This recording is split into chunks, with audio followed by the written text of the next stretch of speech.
All right, good evening, everyone. I'd like to call to order the Sustainability Commission meeting of February 18th, 2025 at 7 p.m.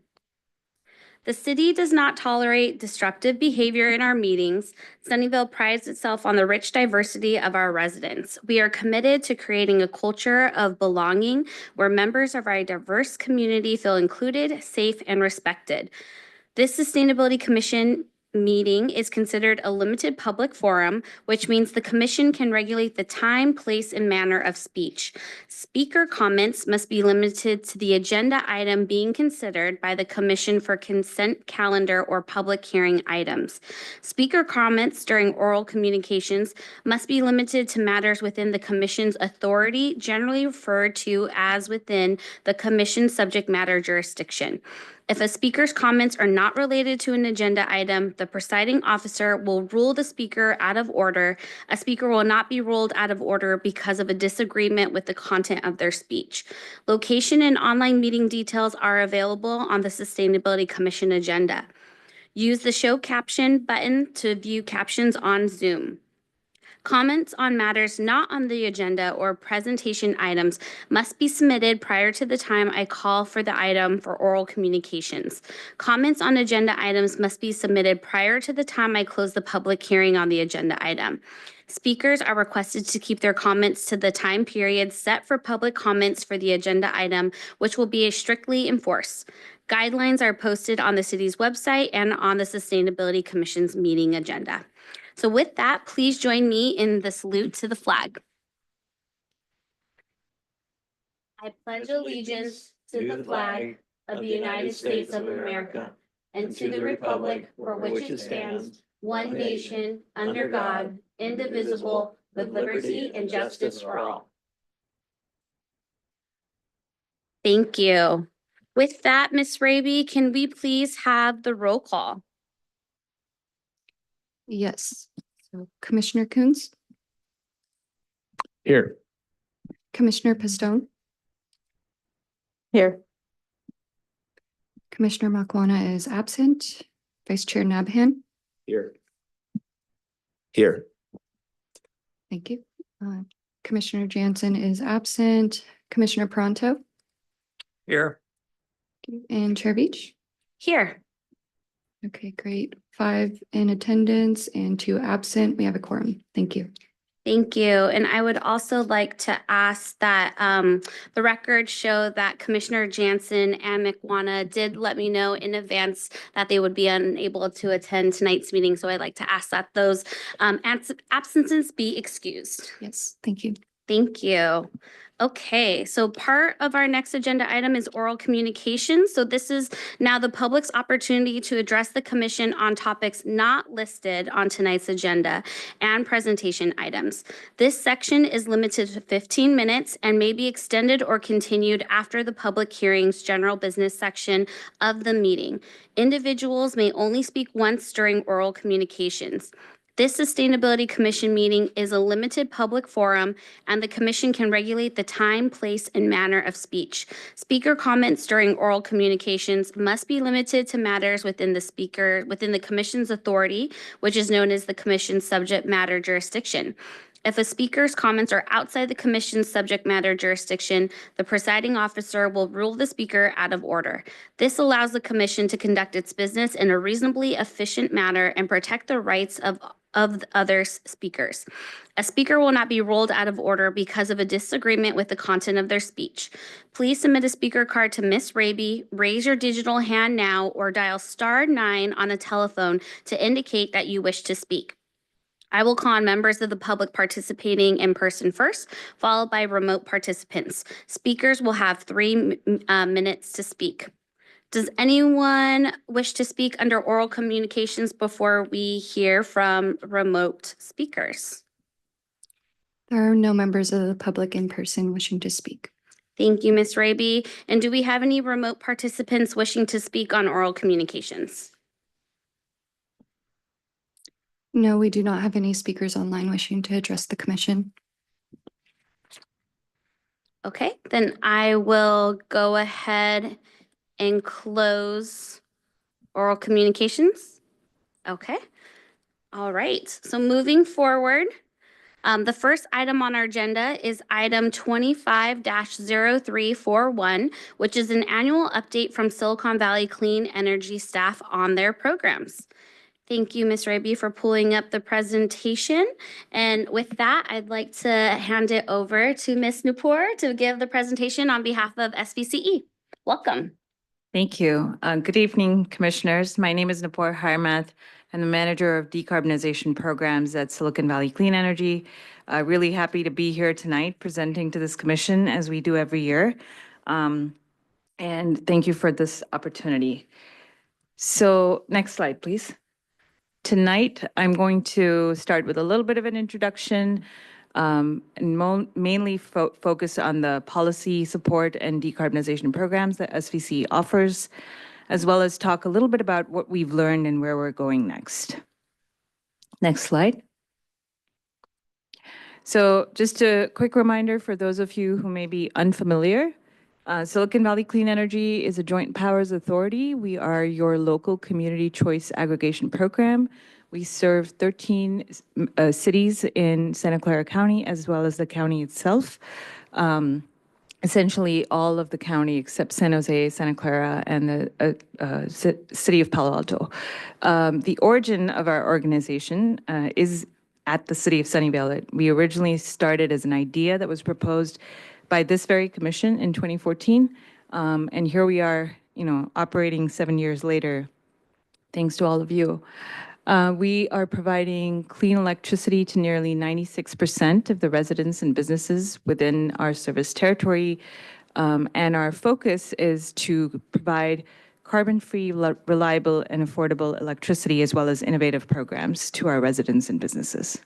Next slide, please. So I know that Ms. Raby is going to be talking about this later today as she describes the Sunnyvale's GHG inventory or greenhouse gas emissions inventory. But part of what we focus on at SVC is also driving down those greenhouse gas emissions. We primarily track emissions from two sectors, that's transportation and buildings, because those are the ones that we have the primary opportunity to influence. And while we've been in operations, we have managed to reduce emissions across our territory by about 1 million metric tons. So that's roughly a 25% emissions reduction over time. Next slide, please. Tonight, I'm not going to cover much about SVC's power supply. We continue to strive to provide carbon-free electricity. Our commitment this year is to provide 80% carbon-free electricity, and then in future years, we are committed to reaching the 100% target once more, the way we used to when we first launched. Tonight, I will be describing two areas of focus that are a part of our core mission. One is programs, because these help residents and businesses within our service territory to decarbonize or electrify. I'm going to use those two terms interchangeably tonight. I essentially mean those to mean driving down fossil fuel use and switching to clean electricity. Then the second area of focus is policy. The way we see these two working together is that our programs can really help improve cost effectiveness, affordability, provide tools and resources for customers, and then policy can really help scale those programs and help reach a larger group of customers. Next slide, please. So I'll start with our policy support. Next slide. We work very closely with our 13 member agencies. We have already invested about $10 million in our member agencies. And in 2024, we launched another $10 million that primarily covers these three areas, which is helping to decarbonize municipal facilities and provide community engagement, supporting the cities in providing planning and policies, as well as permitting support for accelerating decarbonization. And we work very closely with sustainability staff, building officials, planning staff, city managers, and elected officials in creating a collaboration that can really help to catalyze a forward movement in all of these areas. Next slide. A good example of that is our progress on REACH codes. We have worked with all 13 of our member agencies over the last many years. You've probably heard about this before, but essentially a REACH code is a local policy that extends beyond the state's building energy code to help accelerate energy efficiency in buildings. And this is primarily focused on new construction. We helped support the first round of REACH code adoptions back in 2019, subsequently again in 2022, and now are working with our member cities in 2020 to help with the 2025 adoption. It's on a 3-year cycle. Over time, we have seen that these REACH codes have really helped to accelerate all electric new construction. It was really hard at first, and then subsequently, we've seen more and more heat pump technologies get deployed in new construction, as well as more multifamily parking spaces have access to EV charging, which is really important for accelerating electric transportation. Next slide, please. We have also been working on the Bay Area Air District's rules. If you've heard about these rules, they were adopted in 2023. They banned the sale of appliances emitting nitrogen oxides in the following timeline, which is no water heaters, no gas water heaters sold after 2027, no gas furnaces sold after 2029, and for large tanked water heaters and tankless water heaters, the timeline is 2031.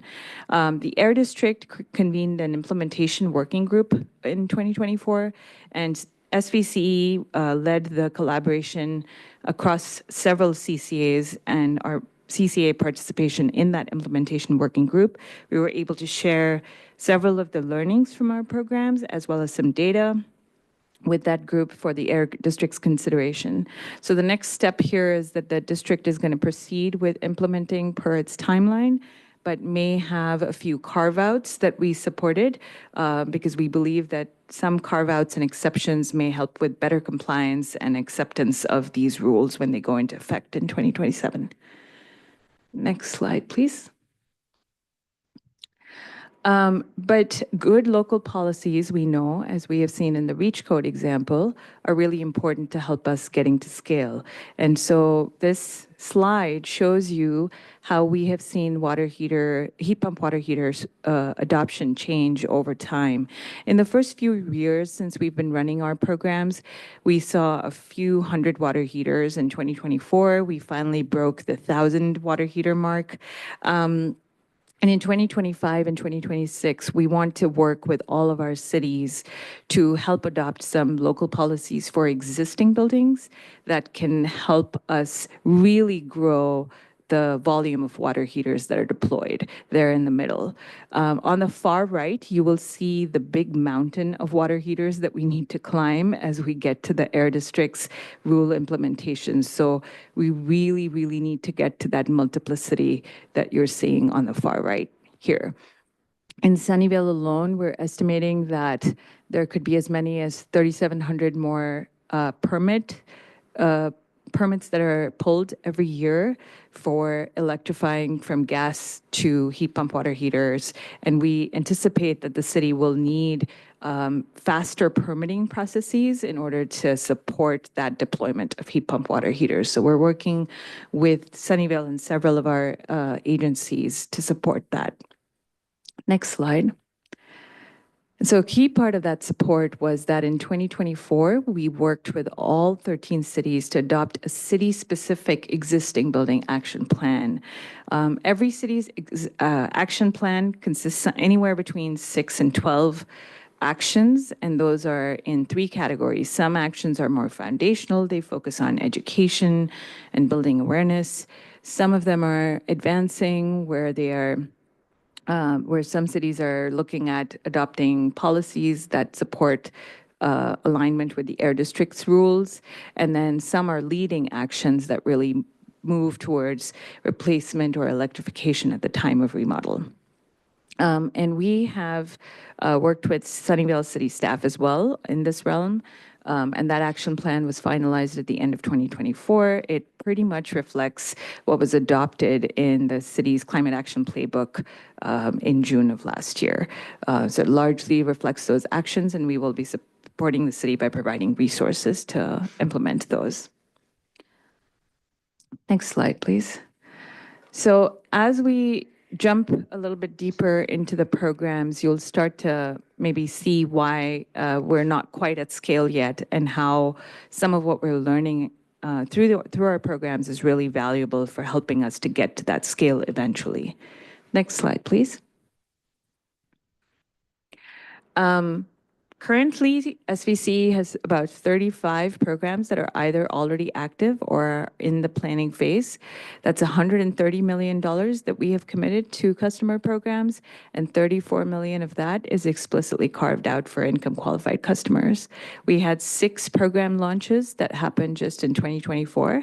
I'm going to call these out relatively quickly, but I'm happy to answer questions afterward if you have specific ones.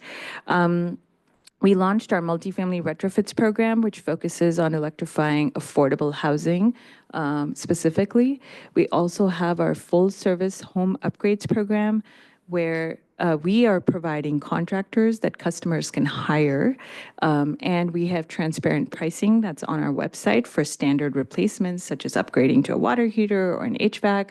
And you could use that service as a single family home customer at no cost if you are income qualified, and for a copay if you are a market rate customer.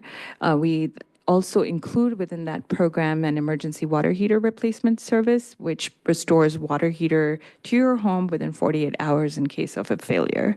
And that is either through borrowing a loaner water heater, or we can electrify instantly as well. We have a commercial decarbonization programs.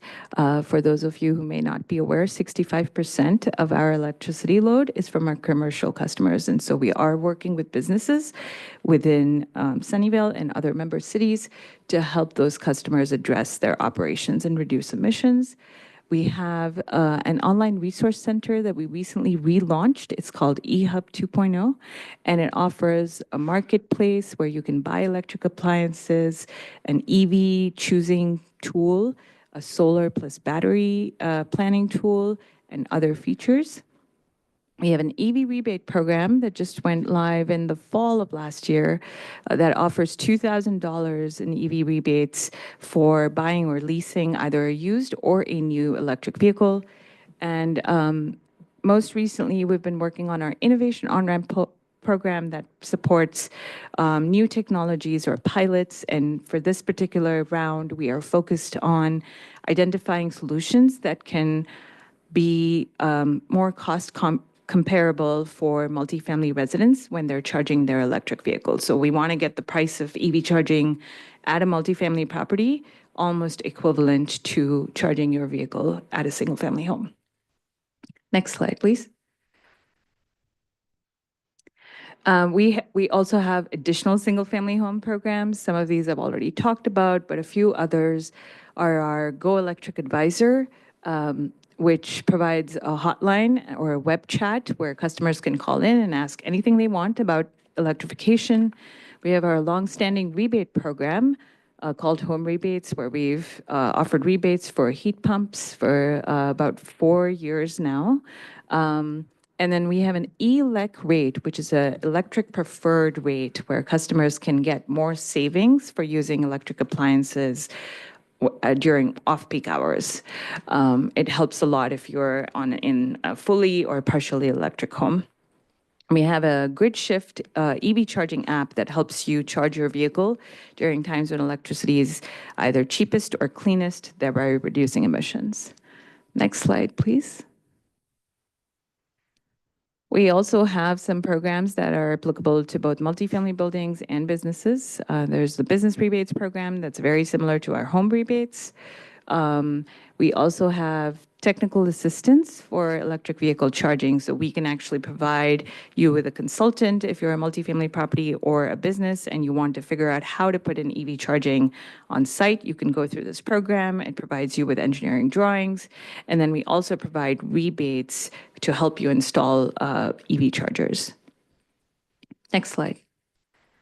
So through all those programs, we've had various impacts, and I won't go into all the numbers here, But I just wanted to call out that we have deployed more than $5.5 million to date through our rebate programs, and we've crossed the 1,000 mark for heat pump water heaters installed and heat pump HVAC systems installed.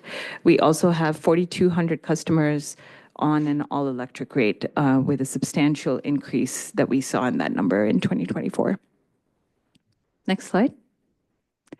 Similarly, on the transportation side, we've invested $3.5 million on EV chargers and achieved 500 plus level 1 or level 2 EV chargers. So those are the ones that are typically slower to charge, but more convenient for home charging.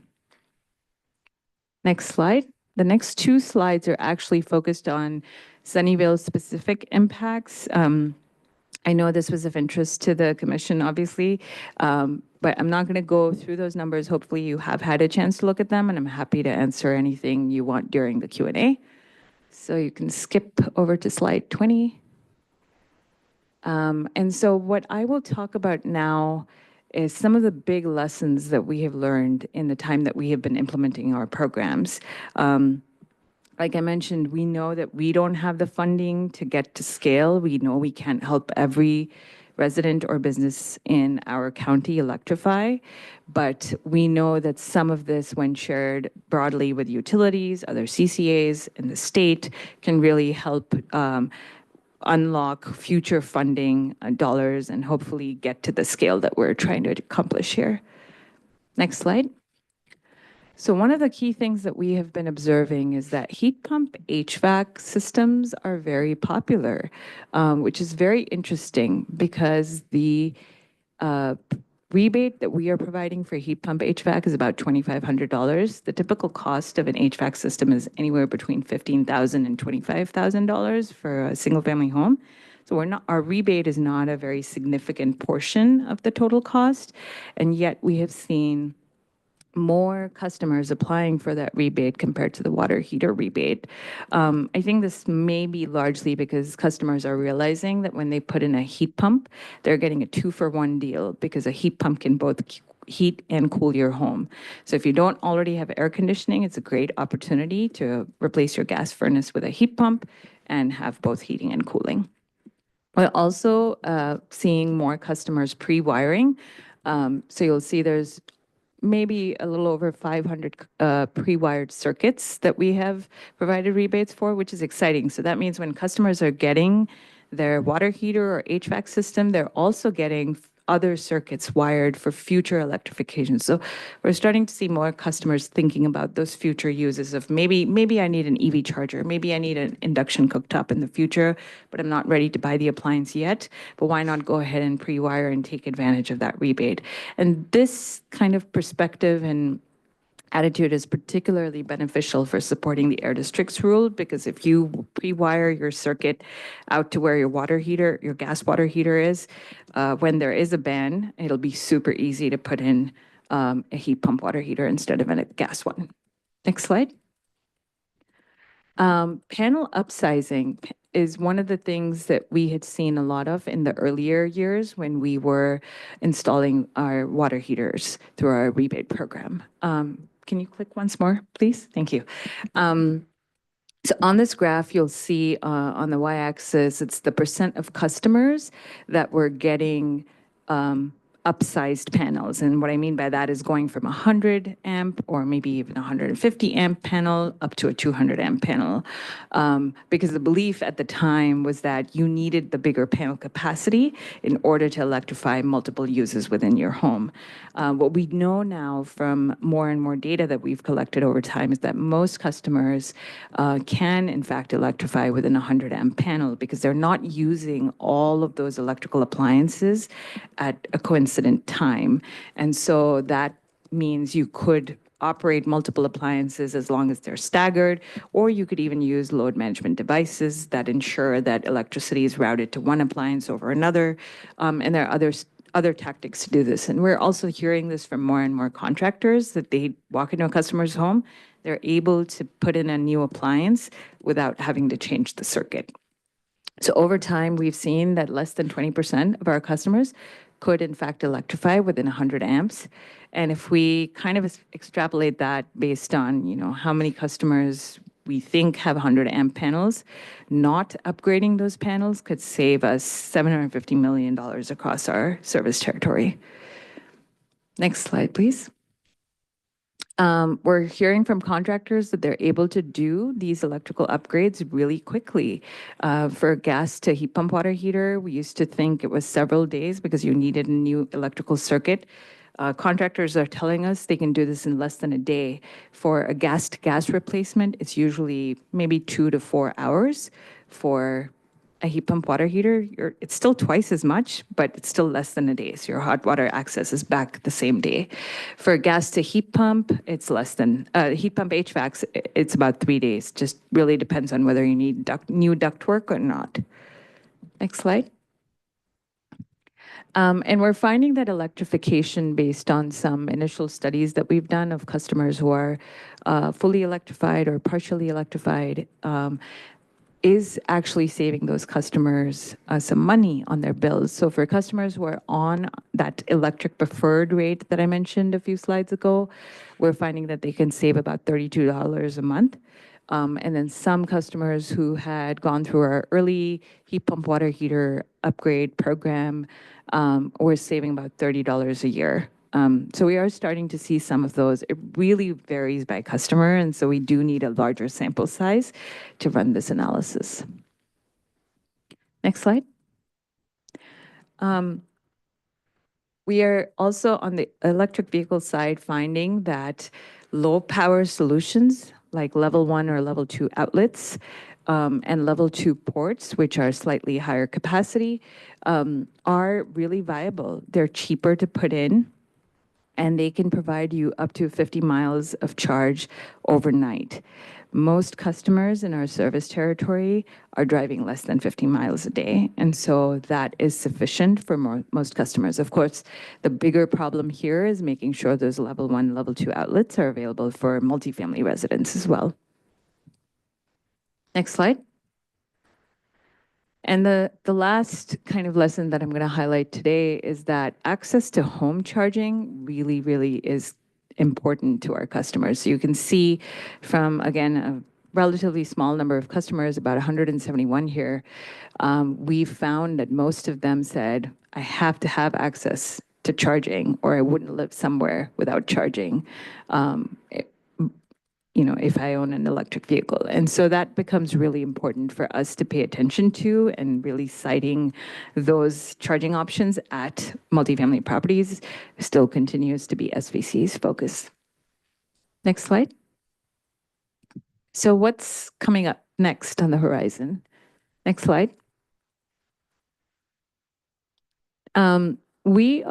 We think, past the very early adoption phase where we were just testing new technologies. We're kind of in the middle where that curve is turning from orange to starting to turn to the blue portion, where our programs are really helping to make it easier for our customers to electrify. And we are starting to find different learnings, I guess, that can really improve our efficiency of delivering programs and lowering the cost for customers to electrify. As we start to get to like the hockey stick neck of that curve, we really feel like the acceleration that's going to happen is going to be from state and regional policies that can really push that big transformation moving forward. Next slide. And we have been deploying a lot of program dollars in the last few years, but right now we're on track to launch all of our planned programs. We want to be spending all the budget that we currently have in the next 3 fiscal years, and really get more programs out to the community that way. Next slide. So like I said, we're trying to support the Air Districts rule, accelerating existing programs. We are trying new tactics of reaching customers by doing kind of different marketing, reaching out to community members and community-based organizations, improving language access. And we may pivot eventually and close some of our programs that have lower uptake and really focus on the ones that are helping to accelerate deployment of EVs as well as electric appliances. If you click once more, please. Here are some of the new programs that we are planning to launch in 2025. We have the on-bill financing pilot that's going live probably at the end of March. And that essentially is the same as our full service program where we provide a contractor that can come in and make upgrades. But the key here is that we will be targeting a select set of customers that are that have a high potential for bill savings. And what I mean by that is they're typically high energy users, high gas users. And so we will try to identify customers that are moderate income and high energy users to enroll them in this program, offer them the electrification upgrade, and then monitor their bill savings. And the charge that they will pay back, because it is a financing program, so they do pay for the cost of the upgrade, but they pay it back over a 10-year period. And the charge will be scaled so that it's always a little bit less than the energy savings, which then translate into dollar savings on their bill. So it should, at worst, be neutral for the customer. Next click, please. Actually, you can go ahead and click 3 times, I think. Yeah, thank you. We are also exploring an income qualified e-bike rebate program that will be offered through local dealerships. We have an assisted home upgrades program, which is an app powered by a company called Rock Rabbit. They help customers stack incentives from multiple programs, so you don't have to go apply to SVCE and tech and other programs for one water heater. You can just come in, fill in your information once. The app will stack all the rebates by applying to all the programs simultaneously for you. And then when you're done with your upgrade, you can come back, submit your documentation, and then the app will go through on the back end and claim your dollars for you. Sounds magical. And then the last one is our Demand Flex program, where we are trying to enroll many of these electric devices that have already been deployed into a virtual power plant. So during times when those devices aren't being used, they can either share electricity back with the grid, or maybe they can be used less during peak hours to ensure that our grid is able to handle the stress of more and more electrification and that we are resilient in the long run. Next slide. And with that, thank you for listening, and I'm happy to take any questions you have. Thank you so much for that great and thorough presentation. And with that, I will open it up to my colleagues to see who has questions. Commissioner Pronto. Thank you very much. A very interesting presentation, and one that I've been eagerly waiting for. And so I have maybe half a dozen different pages I want to talk about. My primary focus is vehicle charging, bidirectional vehicle charging, bidirectional vehicle charging with interface to the grid for distributed storage. On page 7, if we could go to page 7, please.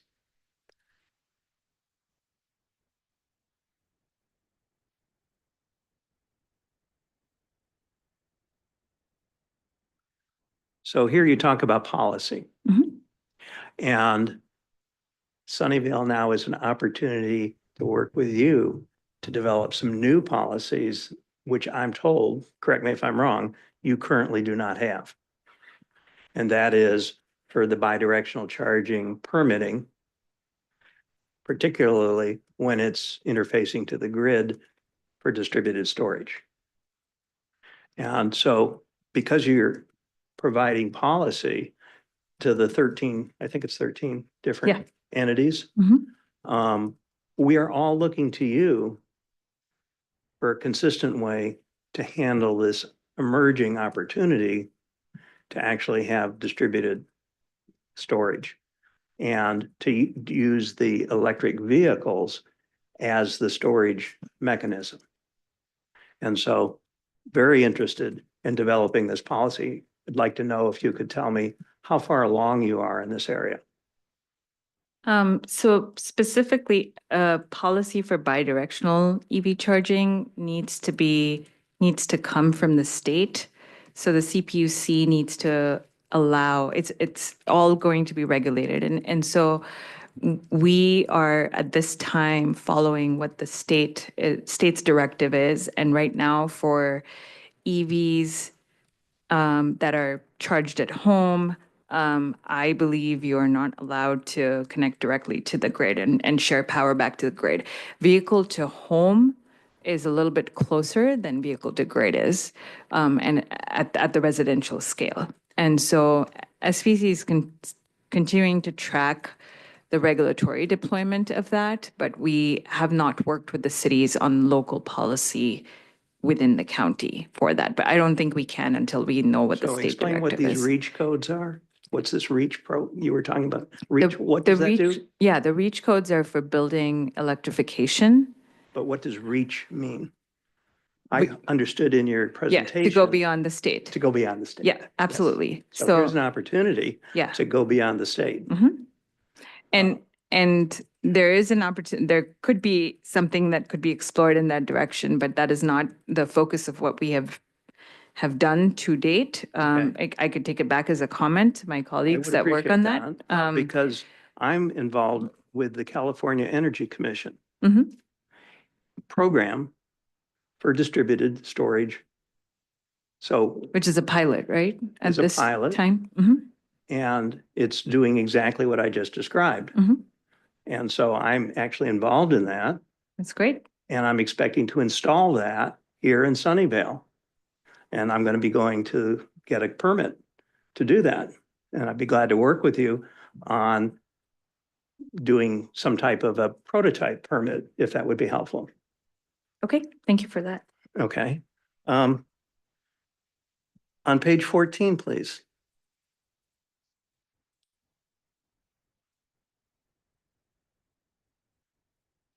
One of the things you mentioned here is grid shift. Mhm. I was really not aware of this particular app. Is this actually Silicon Valley Clean Energy's own app? It is run by a company called EV.Energy, and Grid Shift is the SVCE branded version of that. Okay.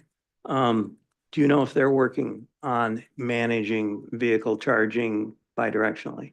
Yes, I believe they are. And we are working with them on a pilot. I don't have the details of the pilot at hand, but one of the key ways that we are, one of the things we're trying out is dynamic pricing through the app, because that is an interest of the state as well. And so dynamic pricing will be where pricing changes every hour and your electric vehicle can then be charged in response to that, Or can feed the power back? or can feed the power back. Okay. I'm also interested in doing that. Okay. And on page 15.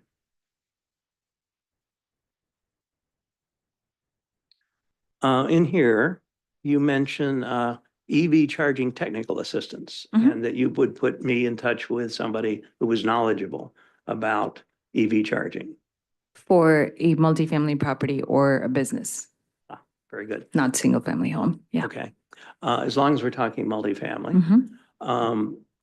There are companies working in the area that are focused on putting in a charging station in multifamily, multi-tenant situations for every vehicle. And they tell me that that there is resistance from the owners of these multi-tenant properties, because they have put in some EV chargers and expected the tenants to share them, and they get in fights.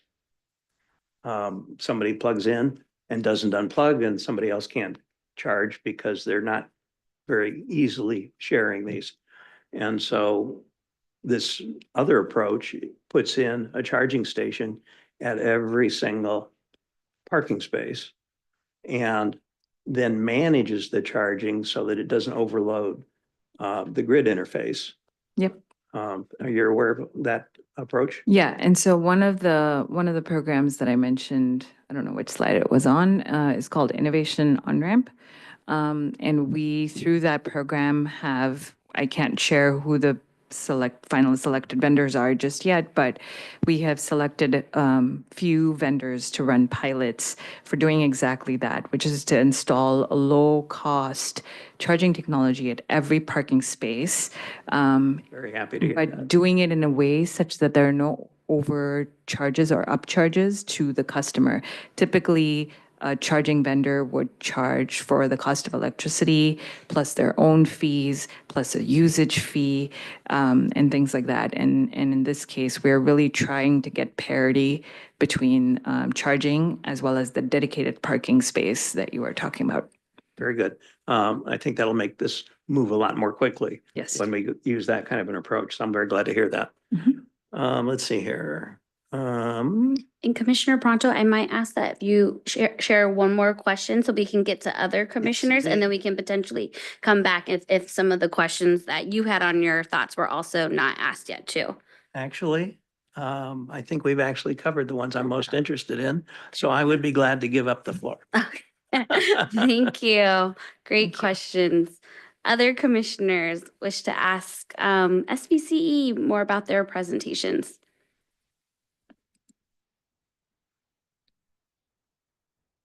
Commissioner Coons.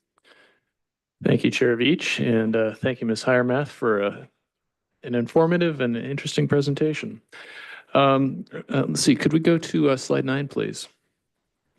So you mentioned, the back-mid rules that are coming here, and specifically that there were some carve-outs that SVCE was supporting in order to help, lower resistance and increase acceptance of this rule being rolled out. Could you describe what those carve-outs are?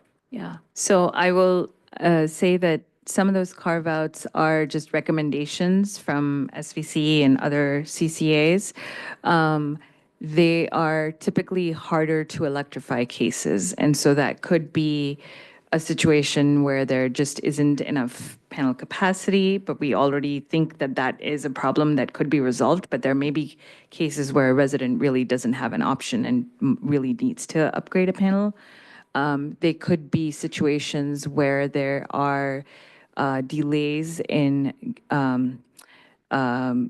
getting a transformer upgrade for the neighborhood, for example. So a home could electrify, but because the local transformer needs to be upgraded and there's like a year timeline for that transformer to be replaced, it may not make sense for the resident to electrify in that case. So there may be some kind of unique situations and circumstances, and I don't have all the details, but I'm happy to share them with you at a later point in time. But those are the types of situations that we have recommended. Maybe we create some rules or allowable exceptions, but still try to stick to the 2027 timeline for implementing the rule so that not everything is off the table. So rather than just going forward kind of full strength and then letting the rule fall apart because it's just too hard to accomplish, to create a few exceptions, but still have the majority of customers follow those rules.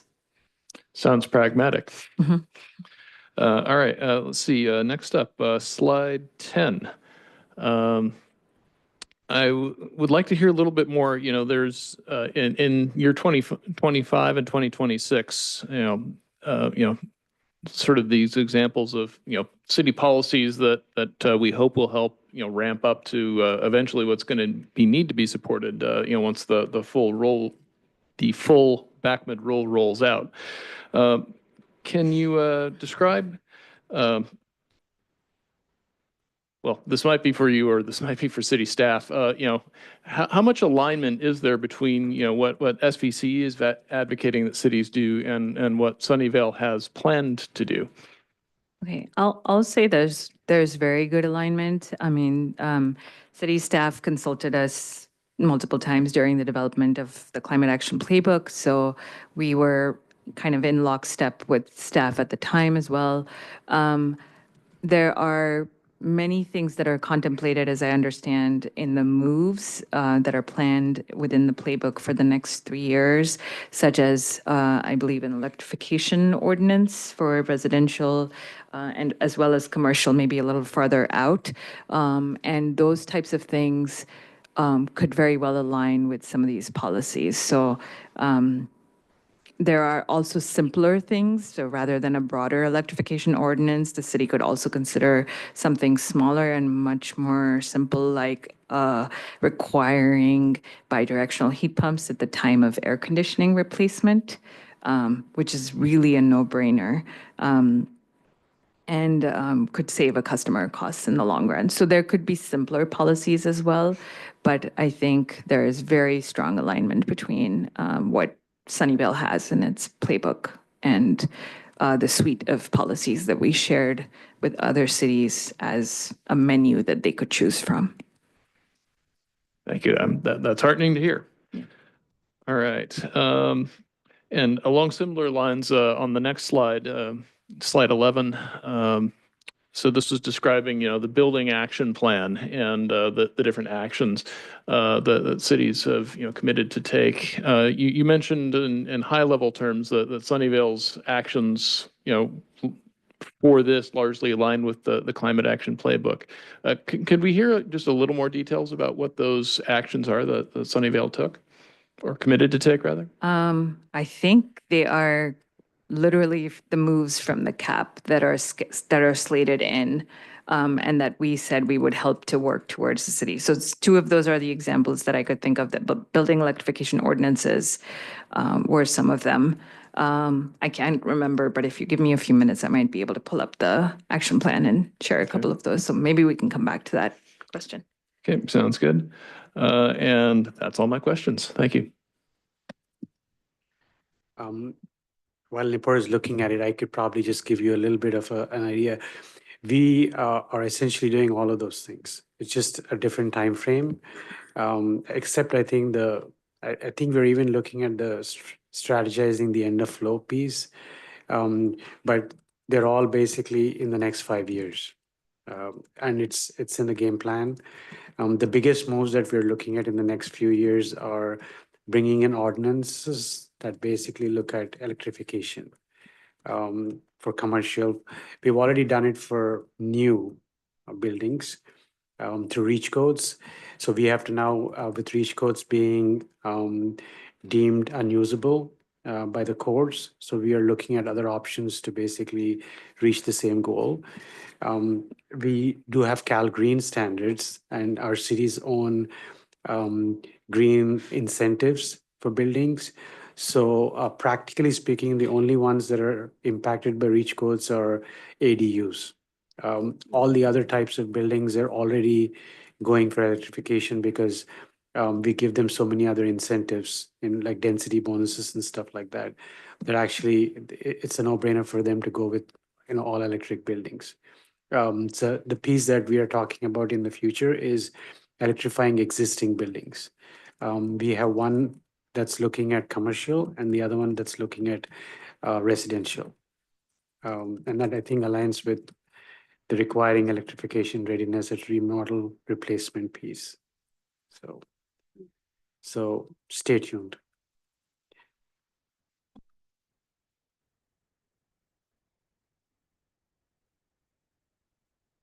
Okay. Any other questions, Commissioner Coons? If not, I will hand it over to Commissioner Pistone. Thanks for the presentation. It was great. So my first question, you mentioned you had 288 contractors trained. I was just curious if you can talk a little bit more about how that's happening and where it's going. Have you interfaced with any of our great community colleges or Job Corps? There's a Resilience Corp in San Jose as well, right? Are there any like synergies with other job training programs, or where are you finding that?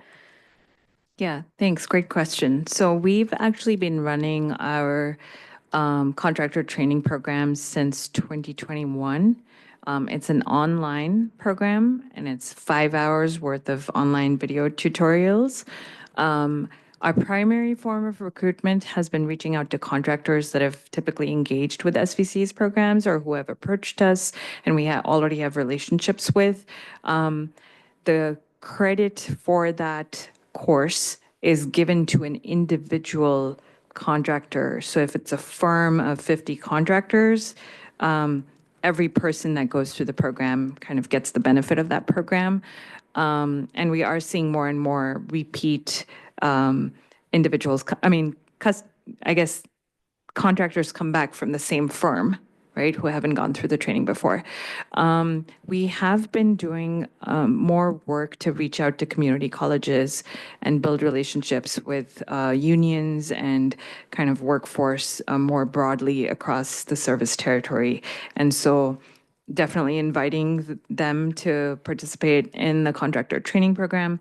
And then as you may have noticed, I mentioned a few programs tonight where SVCE is providing contractors that we have hired, and we call that suite of programs our direct installed programs. So there was the affordable housing electrification, multifamily electrification one, and the full service home upgrades.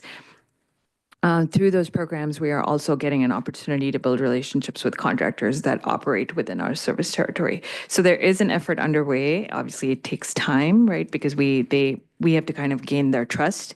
But I think when there's higher customer demand for electrification, we have definitely seen more and more contractors enrolled in that program.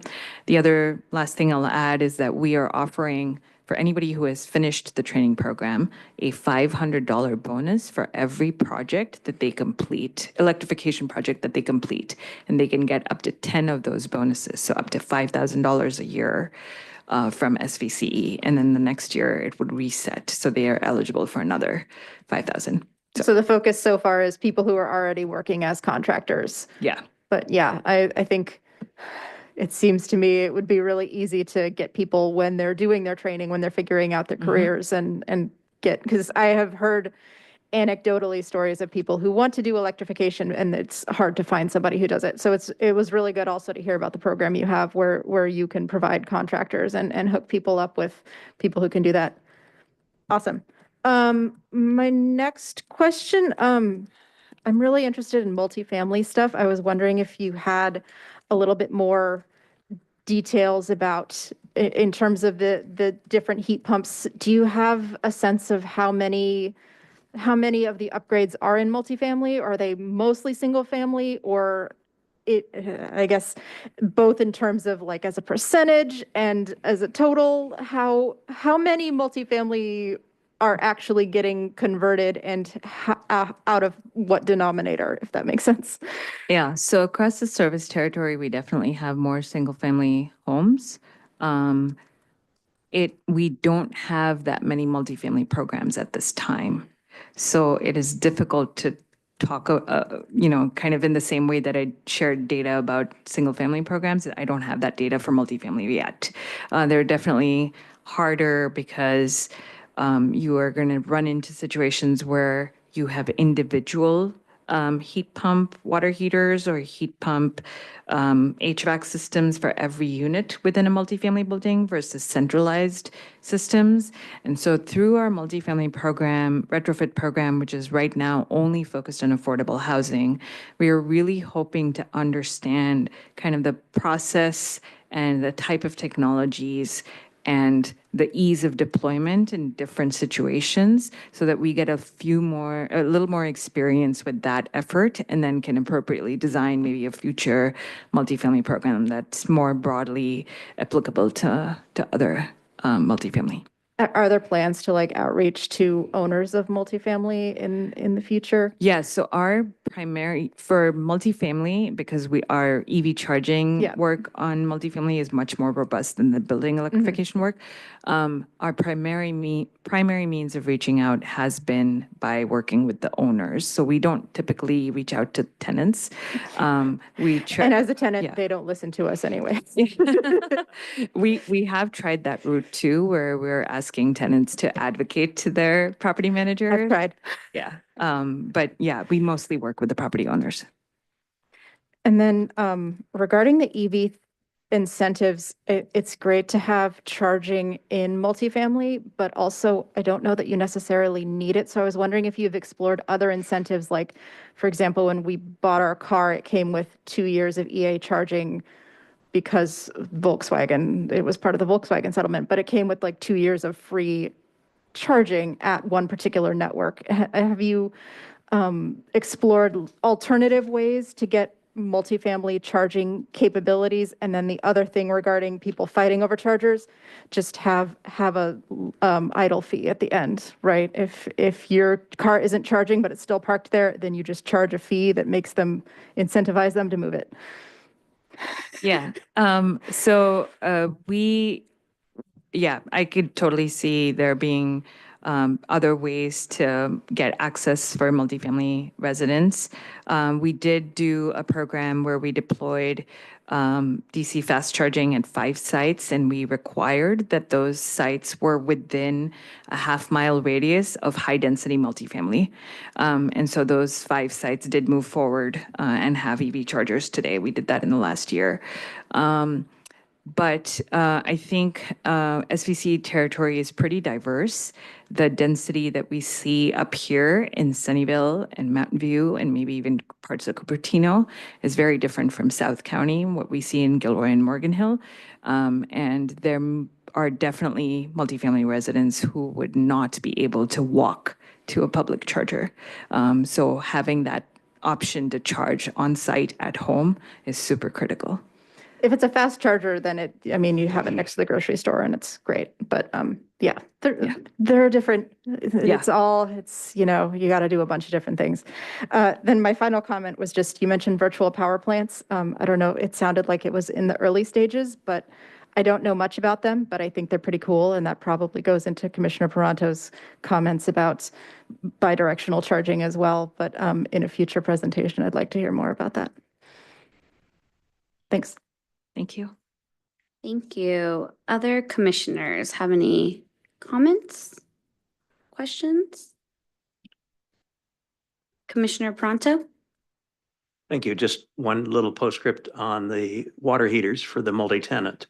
I assume you're aware of the water heaters where the heat pump is separate from the tank. Yes. And at least in some of the experiences that I've had there, sometimes these water heaters, the gas water heaters are like in a closet or in some type of really constrained area where the heat pump water heaters that a lot of people are familiar with, where it's mounted on top, don't get enough air circulation. Yep. In fact, your picture with the pipe, the one that you have in your presentation, I think has it on top. Yeah. Yeah.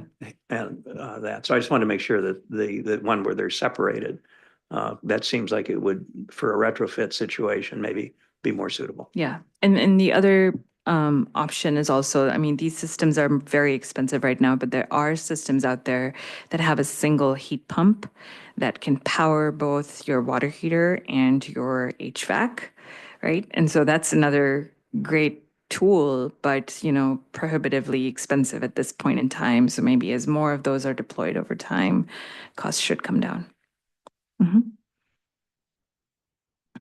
Commissioner Nabhan?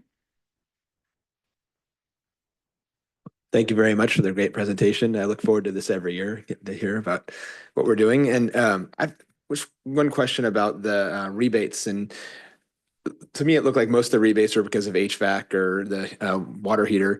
But that's when your water heater fails or your HVAC fails. Normally, you're going to replace it. And so you're going to use that rebate. The panels, like your electrical panel, normally doesn't fail. You're only going to use the upgrade when you need more power, is my guess. So I know it said that only 20% or roughly less than 20% of customers need upsizing. I know a few people that live in Sunnyvale that haven't bought an EV because they only have 100 amp service, and they believe that they cannot add a charger on their house. What kind of outreach have you done to promote that there is maybe a chance they don't need to have an upgraded panel, and then the grants that are available, or the rebates that are available for panel upgrades? Yeah, so I think our primary interaction with the customer is when they have already decided that they're going to make an upgrade. And so a really important vehicle for communicating that maybe not panels don't necessarily need to be upsized is the contractors. And so really emphasizing that in our communications with contractors and in the trainings that we offer is valuable. We're starting to kind of socialize this concept a little bit more, and our fellow CCA over in San Mateo County, Peninsula Clean Energy, they are also starting to do that a lot more, because we do believe that this is possible.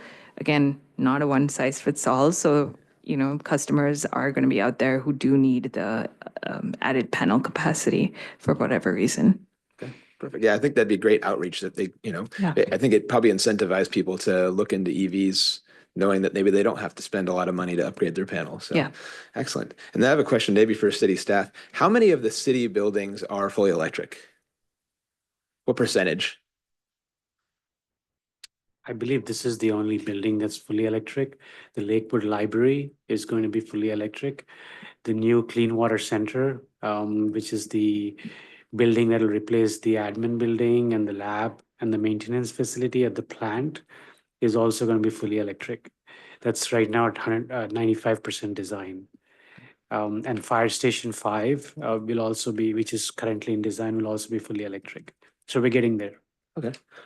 What's the plan on retrofitting the old city buildings that aren't fully electric? Is there a plan in place for those? I think we have basically not done an analysis, but it's not going to be easy to do that. Most of our buildings, the way we are planning for is when they're being replaced, we are going fully electric. We just finished the master planning for the courtyard, and when that's going to be replaced, that's going to be fully electric. So that's the approach we're taking. Excellent. Thank you. Well, thank you very much, both. Commissioner Pronto. Thank you. Speaking of working on city buildings, I'm recalling a presentation we saw last year, I think on the replacement of Fire Station number 5, maybe. And I was curious why we weren't doing an all-electric replacement there. I believe there is an all electric. There is going to be all electric once it's done. I'm glad to hear that. That wasn't the impression in the presentation that I saw, but it wasn't my impression then. But if it's gone all electric, I'm delighted to hear that. Yeah, and that is also part of our climate action plan. That's one of the moves in the climate action plan. Okay, great questions, and not seeing any other hands pop up from my fellow commissioners. I just have one or two questions to follow up with you. And so my question, well, first let me say a comment and say I truly appreciate the Sunnyvale data, because I know I kind of asked for that last year because we're like, oh, this is all great, but we're like, what's the percentage of Sunnyvale? And I was really happy to see that, when looking at the program impacts in Sunnyvale, like, maybe we're kind of hanging at 20, 30, 50% of some of the different measures. And so, Sunnyvale being one of the second largest jurisdictions, you could kind of expect that, but it's really helpful to kind of see where the numbers are. But in relation to the program impacts in Sunnyvale and Napur, because Sunnyvale very well inside and out, if folks didn't know, Napur was with the City of Sunnyvale and Environmental Services and led the Sustainability Commission. So she has a very great inside knowledge and knows us inside and out. But I was wondering, what do you think is the biggest opportunity for Sunnyvale to say, like, how can we improve next year? Or like, I don't know if we really have any more low-hanging fruit, but what do you see as the greatest opportunity for Sunnyvale to go all in on one or two different kind of programs that SVCE has? Great question. So I'll say definitely on the policy front, I think Sunnyvale is one of the 13 that has a lot of leading actions. And Commissioner Coons, I'm sorry, I'm not able to pull up the existing building action plan, but I'll follow up with city staff afterward to share that back with you. But I do believe there are a lot of, I think Sunnyvale was one of the top 2 cities that had the most actions in the existing building action plan. I think the biggest and most creative opportunity the city has is its green building ordinance, which I believe they're the city staff is working on with SVCE at the moment. And it's a kind of unique opportunity because it creates incentives where most other cities would employ a mandatory policy. And so that is really the chance to push for more aggressive building energy standards through incentives which Sunnyvale has done for a long time. More on the program side, there are some other cities that are starting to offer rebates that are on top of SVCE's rebates. And this could get particularly important as we see grant programs and other state or federal funding dry up. And so that could be an opportunity for the city to explore if there are funds available for things like that. Thank you. I really appreciate that comment. And then I think because so many of my colleagues asked questions that I had similar questions to, my last one for you would be on slide 13. And I just wasn't as familiar with the Rock Rabbit. I think it's the app, but I was just wondering, it sounds, and if you can clarify, it sounds that this is more resident led versus contractor, but they engage the contractor in like getting the necessary materials to be able to submit. But is it contract more individual resident led versus contractor? So not entirely clear on what you mean by resident led, but a resident could go and create an account on Rock Rabbit.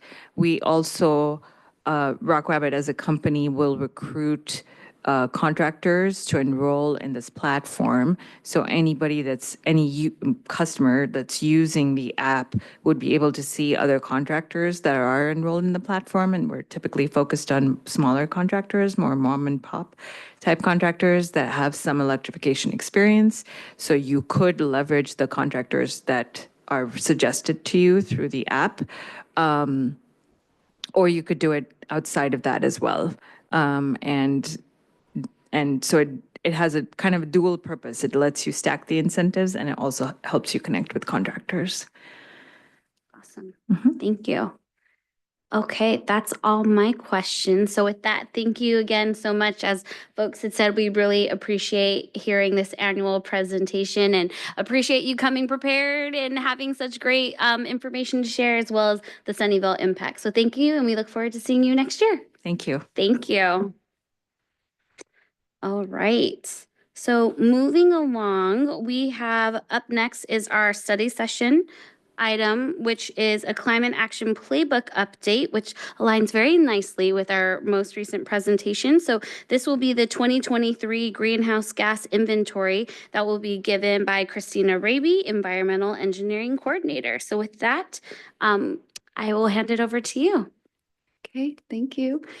All right. Hi, Commissioners. Again, for the record, my name is Christina Raby. I am the Environmental Engineering Coordinator with our Regulatory Programs Division in Environmental Services. And I'm going to be going over our Climate Action Playbook Greenhouse Gas Inventory for 2023. And this is Move 5I in our Game Plan 2028. Okay, so first I'm going to go over this graph. It is the history of our emissions over time. And so I'm going to go over the horizontal lines first, which are our targets, our current targets and future targets. And then I will go into our bar chart after that. And so when you look at the top here, the dark gray line, that is our 1990 levels. And so cities are required to reach 1990 levels in emissions by 2030, and you'll see that we were able to reach that in 2014 with the adoption of our first climate action plan, which is great.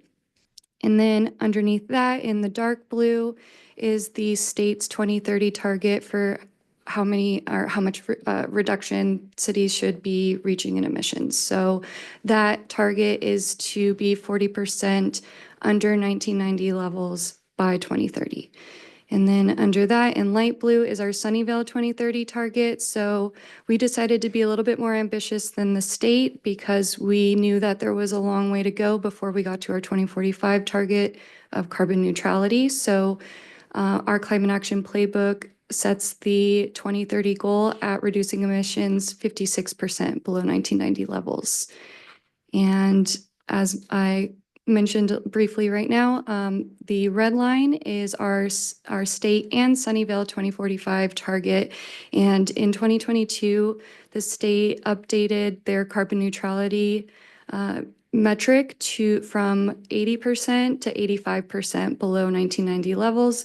And so Sunnyvale wanted to mirror that as well. And so last June, when we went to adopt our Game Plan 2028, we also had a few cap amendments. And so this was one of them. And it helps us to also CEQA streamline our climate action plan. And we were able to adopt it. And so now it is our 2045 target.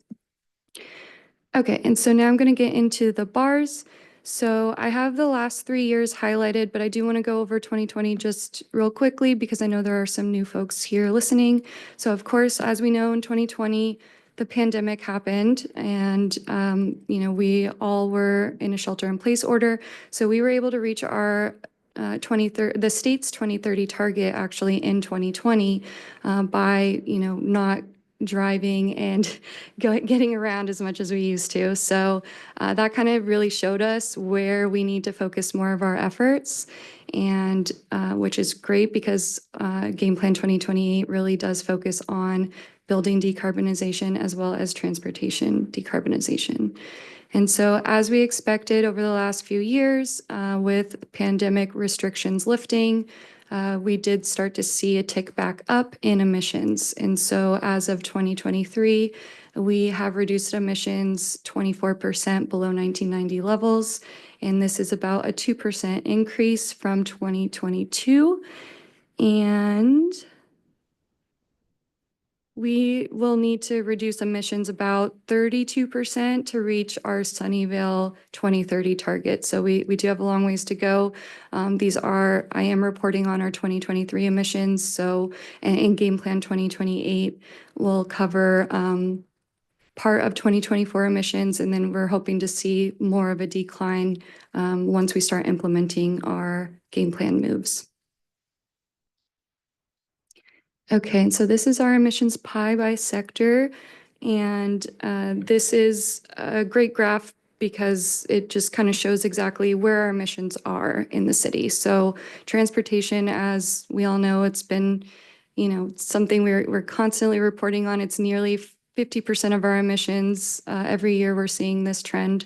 And then we have our off-road emissions as well at 7%. So transportation in general is taking up over 50% of our pie. And then next up is residential and commercial gas use, which is about 34% of our emissions. And then we have commercial electricity at 5%, residential electricity at 1%, solid waste at about 5%, and then water and wastewater make up less than 1% of our emissions. And so I want to also address the asterisks on the page. So due to the 15 by 15 rule established by the CPUC, 2023 is likely to be the final year we are going to be able to separate the commercial and residential natural gas use data. And the 15 by 15 rule is a privacy standard rule established by the CPUC, and the rule protects customers' privacy and ensures data security when utilities release data to our CCAs. And so if Nupur is able to speak on this a little bit more, that would be great. Just wanted to get the SBCE perspective on this because this is the data that they provide us. Yeah, sure. So great description of how this rule works, but we have encountered this several times in the past as well. It's a common problems for large, member agencies within our service territory that have a lot of commercial development. Typically, you're going to run into this rule when you have a single customer a single commercial customer that contributes to 15% of the city's commercial load, so a really large customer, or you have fewer than 15 customers. And so then it becomes like an opportunity for your people to guess who those 15 customers are. And so it could, while it's unlikely perhaps, but it could change in the future if Sunnyvale had more than 15 really large customers, and or if the one customer's usage dropped below 15%. So, dropped below 15%. So if either of those conditions change in the future, there is a possibility that the rule would allow the CCA, which is SVCE, to disclose that breakout of commercial versus versus residential to the city. But at this point in time, we are not able to do that. Thank you. Yeah, and I'm going to be reaching out to the CPUC too as well to see if there's any chance that we could get this data separated out in the future. But I just wanted to let you all know that this is likely to not be broken out next year and in future years unless something changes, like what Napor said. Okay, great. So this graph now shows our emissions by sector between 2008 to 2023. And so I really wanted to just highlight the main sources of our emissions increase here, and then I'll go into a little bit more detail on the next slide. So I wanted to highlight that transportation emissions increased by 7% compared to 2022, and then commercial natural gas emissions increased by 1%, as well as residential natural gas emissions. Okay, and so this slide here shows the key drivers in our 2% increase compared to 2022. So when you're looking at this stacked bar chart, you'll see that everything in green is the emissions in 2022. And then to show what the 2023 increase was, which again was 2%, I have that in blue above. And so transportation and natural gas have been the key contributors to this 2% increase. So transportation made up about 87% of that 2% increase, and you'll see the change in emissions next to it. And then natural gas contributed about 13% of that 2% overall increase. And with transportation, we're predicting that this increase, we're seeing it due to the bounce back from the pandemic and people going back to work. There's been more in-office mandates coming through since the COVID restrictions had lifted.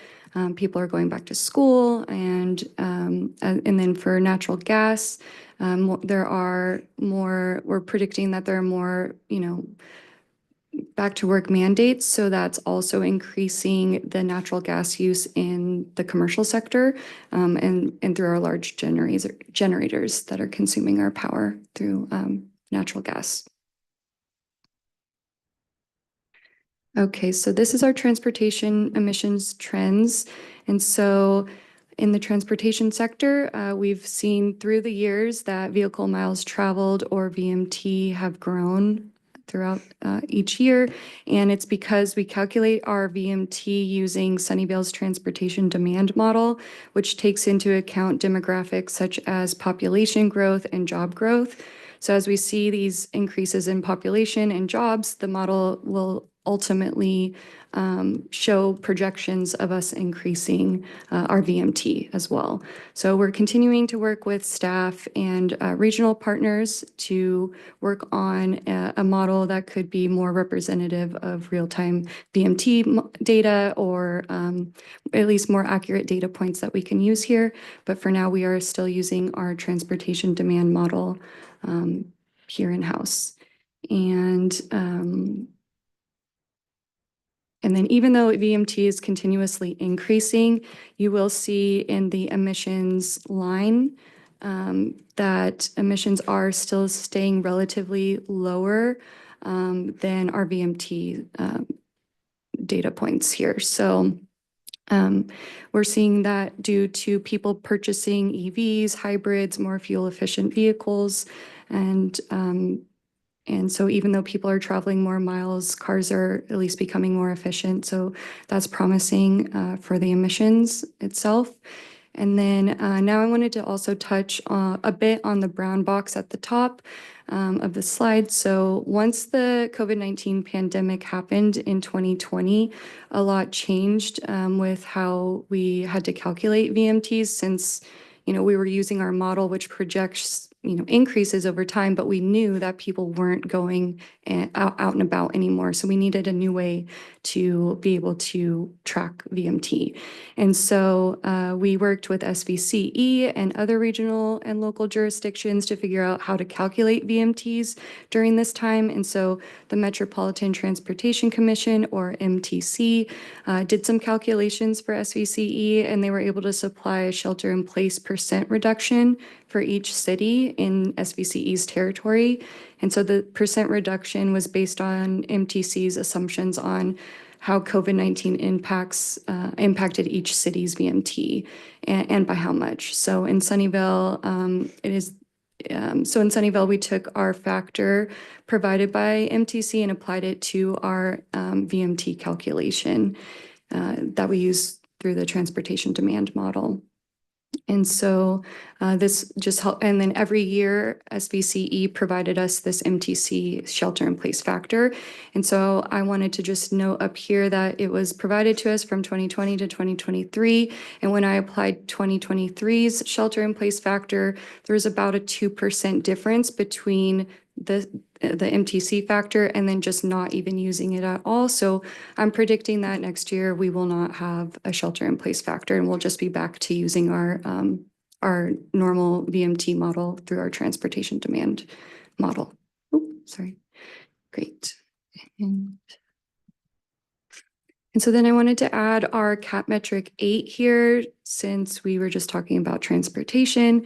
So this data I pull from the CEC's light duty vehicle population in California data set, and then I filter it by Sunnyvale zip codes to see what the percentage of zero emission vehicles registered in Sunnyvale is. And so it's really great to see this upward trend. And I did have to update our 2030 target to 42% because in our last Game Plan 2028 adoption hearing, council and you all wanted to see a higher target for 2030. And I apologize, I wasn't able to pull what the previous target was in time. But we are at a 42% target now, so we still have a long ways to go, but we are seeing, more increases year by year, and Game Plan 2028 is really prioritizing decarbonizing our transportation, which ultimately, is part of what our programs are designed for. So we have our Drive Electric program, and then we just launched our first EV Expo last year to help residents just understand and be more educated on the different rebates and incentives available to them when deciding on what their next vehicle purchase may be. And so we're really trying to incentivize EVs. Okay, so this is our electricity sector emissions trends. So as of 2023, SVCE continues to have higher carbon in their portfolio compared to PG&E due to market competition, and they have a new geothermal plant that does have some carbon emissions associated with it. SVCE does expect the pounds of CO2 in their emissions factor to go down over time as procuring clean power becomes more accessible, which is what we're seeing when we compare 2022 and 2023 emissions factors in the brown box to the top right of the slide. And so when you look at the emissions trends, which are in the light blue and light purple lines, emissions associated with electricity use have decreased significantly since 2008, which is our base year, as more renewables and carbon-free sources are supplied to the grid. And the adoption of SVCE in 2017 also resulted in a large decrease in the electricity emissions that we're seeing in Sunnyvale. And then looking at energy consumed in the dark blue and dark purple bars, we have two subsectors, so residential and commercial. The commercial sector saw a dip in electricity use due to the pandemic in 2020 and 2021, but now we see a little tick back up year by year as more people are returning to offices and using commercial buildings for longer periods of time during the day. And then due to more energy consumed in commercial buildings, the emissions also increased by about 1% compared to 2022. And then residential energy consumed went down slightly in 2023, and emissions decreased 2% in 2023 compared to 2022. And this could be due to things like return to office mandates and the adoption of more energy efficient appliances as well in the home. And then here is our CAP metric 1 that I also wanted to put next to our electricity sector. So CAP metric 1 tracks the percent of electricity from carbon-free sources. So you can see over the years, we have gradually increased toward our target of reaching 100% clean electricity by 2030. And then I wanted to note that in 2020, PG&E claimed 100% carbon-free sources in their portfolio, but then in 2021, Sunnyvale went back to 91% due to PG&E updating their methodology and reporting different numbers that year. But since then, we can see that we are inching back up to our 100% carbon-free target. And in 2023, between SVCE and PG&E, Sunnyvale received 97% of its electricity from carbon-free sources, which is great.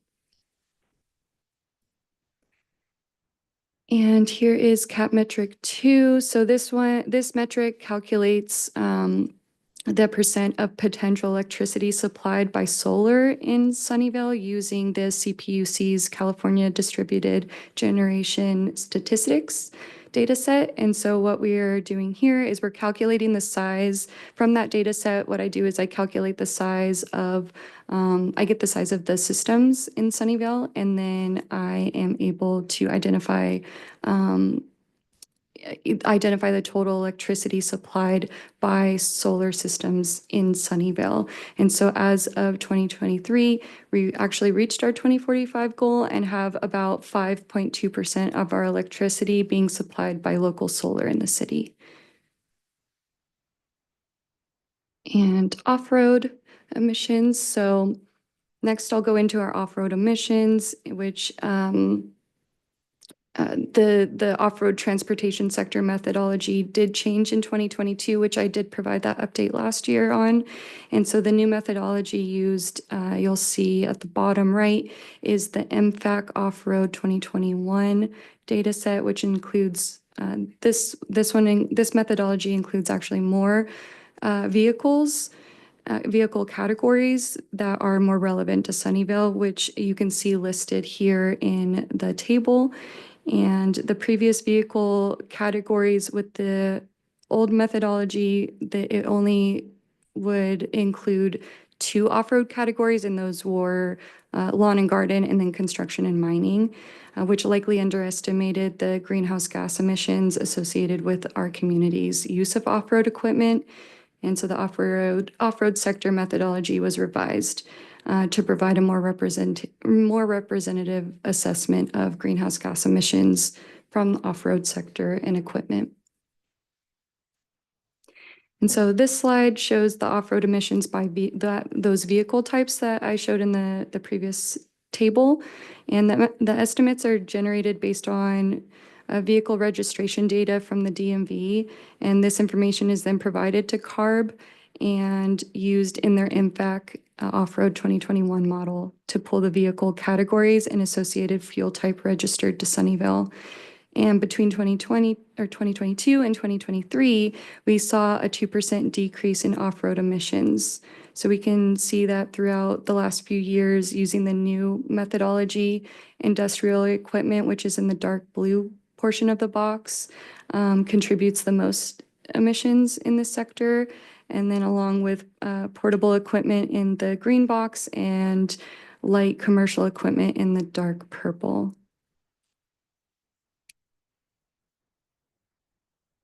And then I'm going to go into a couple more of our CAP metrics, and then we can get into Q&A. So CAP metric 9 shows the pounds of landfilled garbage disposed per person per day at our Sunnyvale Materials and Recovery Transfer Station. And the data is provided, this data is actually provided by CalRecycle, and then our solid waste staff will provide me the data points. So I wanted to highlight that between 2022 and 2023, this smart station has upgraded several equipment to increase our diversion rate, and our emissions in this sector showed about an 8% decrease, which we could attribute to the upgraded equipment and higher organics recycling. So CAP metric 10 reports on the monthly water purchases from the San Francisco Public Utilities Commission, Valley Water, and groundwater production. And so at the end of each calendar year, we sum the total of the potable water purchases to find the per capita per day reductions. So I also wanted to highlight that Sunnyvale has adopted the water conservation as a way of life method to continue to promote water conservation practices in Sunnyvale as a way to combat the effects of drought as they are becoming more frequent occurrences throughout the state, and prices of potable water are continuously increasing as well. So one notable finding was that emissions in this sector actually decreased about 89% due to PG&E's emissions factor decreasing about that same percentage since 2022. And transporting potable water does use electricity. So usually whatever PG&E's emissions factor is or reduction is, we'll see about the same percent reduction with our water emissions as well. Okay, and with that, I will conclude my presentation and I'll open it up to Q&A. And then Madeline is also online too to address any questions that I may not be able to answer. Thank you, Ms. Raby. And with that, I will open it up to commissioners for questions. Okay, Commissioner Pronto. Thank you. Wonderful presentation. Well done. Figuring out how to present all those statistics has got to be a bit of a challenge. Yes. We appreciate Thank you. that very much. On pages 7 and 8, this is a question that probably there's no known answer to, but I figured I'd ask it anyway. This was really interesting because it talked about miles traveled here in the city and the related emissions. And it just popped into my head to wonder about delivery vehicles, for example, Amazon trucks or UPS, which travel all over the city, to my house sometimes. And my question was, are those emissions included in any of the data we capture? Or are we getting kind of a free ride? Because I didn't go to drive to the store. I had the store send it to me. And so I was just curious if you had any clue on whether all those delivery vehicles are included in any of our statistics. Yeah, so if Madeline wants to add to it, she can. But what we do is with those types of vehicles, we will track half of the route that it takes because we'll track pretty much what happened in Sunnyvale, and then we know that we can't track what happened outside of Sunnyvale. So Yeah, we do just have. just Sunnyvale was all I was Yeah. curious about. Mhm. Yeah. So actually, you do account for that. Yeah, it's included. Oh, very good. Mhm. Okay. And I think on page 8 was a similar sort of question. And so I wondered whether that included some of the delivery vehicles now I see are all electric.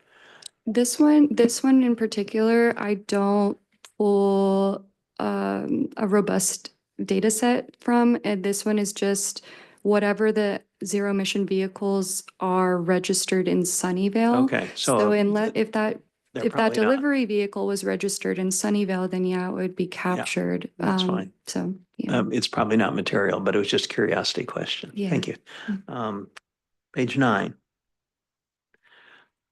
you had some interesting statistics in the brownish box at the top. PG&E went from 2.68 to 160, 98. This, I think you mentioned that they changed their reporting mechanism. Yeah, there was a data change, there was a methodology change Yeah. around, I think it was in 2019, I believe. And so they reported that they had I was just, almost zero, carbon in their, and between 22 and 23, Mhm. they went from 98 to 11. Yeah. Just different sources for electricity that were more carbon. Yeah. So, oh, go ahead, Madeline.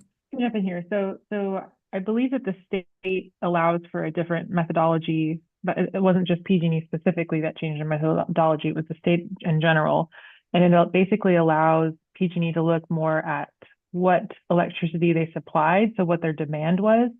So as PG&E's demand gets lower because maybe we're all on CCAs like SCCE, and they produce X percent of clean electricity, and that if their demand's lower and they produce so much clean electricity, they can kind of just say, okay, we supplied this much electricity and had this much clean, so it was clean. Even if they were producing electricity from natural gas or other sources, they're just basically getting to take, when they're doing their accounting, calculate what the demand was versus what they actually generated, if that makes sense. So that's why there's such variation there. I think it basically depends on what their demand was and what types of supplies they had and how the kind of those two numbers match up and what's left over. So that's how it was explained to me a few years back. I haven't checked in. That's okay. And I'm not sure that it's that critical. It's just when I see that much variation Yeah, in statistics, it just it raises a question in my mind. totally. Yeah, it's frustrating when you're trying to look at trends here in our energy use and emissions production, but And the last, yep, thank you very much on that. Mhm. Thanks, Madeline. And 13, please. I think I saw something recently that we were looking at the lawn and garden equipment, and trying to get that to go all electric. Is that right? Yeah. So that section here on the light blue is about to disappear, I hope. Yes, we're hoping. But yeah, we do have one of our moves is to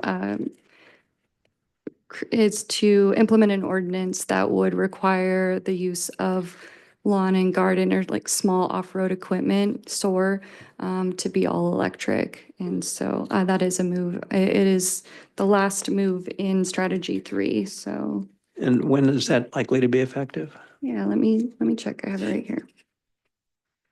So it's going to be move 3P, and we will begin work sometime in the next year. We're going to begin work on that. Thank you very much. Mhm. Good work. Thank you. Thank you. Commissioner Pistone. Thanks for the presentation as always.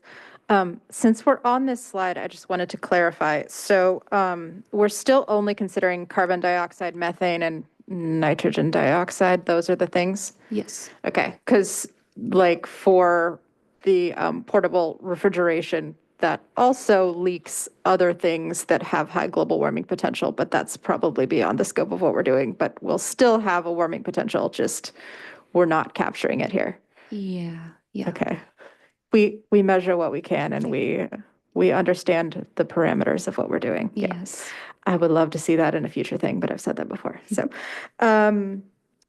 and then I just have more of a comment in terms of the vehicle miles traveled and the return to work and everything. And yeah, I don't know that there's a question in here, just a lot of the return to work, speaking from current events, a lot of the return to work seems to be butts and seats for the sake of butts and seats, which has a lot of negative impacts for a lot of reasons. And I hadn't really thought about how it was also negative for our climate goals. So yeah, I'm not sure what the question is here, other than there's got to be something that we can do about that. And there's so many reasons why we should, be more flexible, and I don't know, figure out how we can work with VTA and stuff like that to just, yeah, I don't know what the answer is, but, yeah, this plot is something, isn't it? It's more of a comment than a question. So, yeah, I think that's all I have. I'll let other people talk. Thanks for the presentation again. Thank you. Thank you. Other commissioners? Commissioner Coons. Thank you, Chair Veach, and thank you, Ms. Raby, for an informative presentation. Appreciate the way you broke everything down and made it comprehensible when we're dealing with, complex problem and a lot of data. Yes. So staying on this slide, I'm just going to focus, basically one question, because transportation is, the key part of the puzzle for the city's emissions. And it's striking to me, like when we're looking at a slide like this, that, when you say that, basically all of this data is modeled. And so, hopefully that's roughly reflective of reality, but given how much we have riding on it, having, more grounded data seems important. You mentioned that there's work on transitioning to some kind of new way of calculating the data. Could you tell us some more details about that and when you expect that to be rolled out? Yeah, I can't go into too much detail about the timeline on that because that is more geared towards our transportation division in Public Works. But it is a conversation that we've been continuously having with them, and we do bring it up every time that we would like to know if and when they're going to be able to provide more accurate data or maybe a new methodology on how we can report on our VMT in Sunnyvale. Yeah, and Madeline, you might have a little bit more information or background than I would. I know you've had some more conversations with them.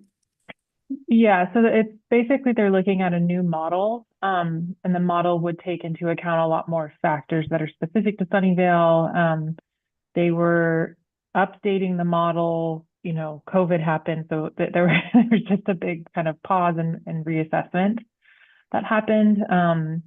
So yeah, we're working with them on that. I believe when we were doing the game plan joint study session, I want to say when we worked with like BPAC, maybe I presented to them. There were some updates that the transportation staff provided at that time. But so basically what we're looking at is a new model being adopted. And then when we worked on our game plan 2028 update, we also looked at what are some other metrics that we could measure to kind of be supportive metrics, other indicators we could look at other than just VMT, if that is going to continue to be a modeled number, what other data points can we look at to kind of track alongside? So that's something we'll be working on doing here shortly as well. So there's, things like if we could get more ridership information from public transit, if we could get, more accurate alternative transportation, like active transportation data, anything like that. We have looked at the Google Insights tool. That's something that's another source that tracks how people travel around the city through, real-time data, and just using that as a comparative kind of thing to see how shifts happen there. So, when COVID happened, we also looked at that tool to kind of see what the downward trends look like and how that was reflected, how that compared to other models. So there's different things we can look at that help indicate trends one way or another if the modeled numbers are just aren't representative of real time. Thank you. Commissioner Nabhan. Thank you for the great presentation. I know I've been looking forward to hearing the 2023 numbers for a while now, so I'm excited to hear them. Couple of questions. One, the percentage of zero emission vehicles in Sunnyvale being 11.2, I know that ties back to the transportation emissions for vehicle miles traveled, but are we seeing neighboring cities have a similar percentage of zero emission vehicles? Because a lot of the neighboring cities are the ones that are driving through the city of Sunnyvale that attribute to those vehicle miles traveled. I don't know the answer to that question. I don't track what's happening in the other cities. But I can look into it to see if I can pull some information on that. Okay, I mean, I would assume if they're looking at a new method for the vehicle miles traveled calculation, it would make sense to also figure out what percentage of those vehicles miles traveled are by zero emission vehicles. Yeah. Okay. And my other question. So I want to jump in real quick. So when we do our emissions, so if you go back to the other slide, Christina, the slide before this one. Yes, thank you. So we what our vehicle miles traveled number is a model number, but then we also do look at the miles traveled by fuel type and what percentage of those miles were traveled by gas, diesel, electric, plug-in.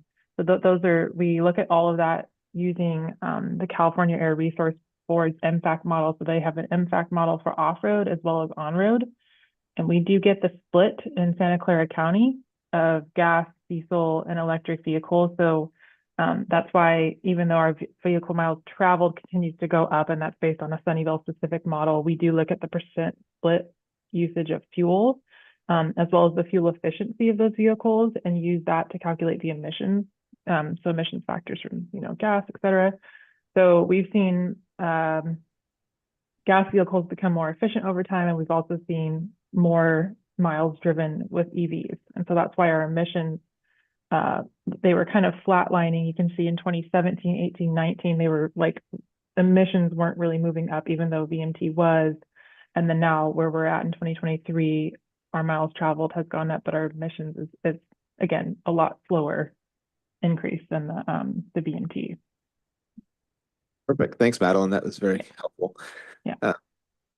Okay, and my other question is, most on the emissions by sector, most of the emission sectors are staying pretty steady or going downhill. One of the ones that's increasing dramatically is the commercial natural gas emissions. That's the one I see that looks like it's on an upward trend and has been on an upward trend since the data has been tracked, aside from the 1 year with COVID.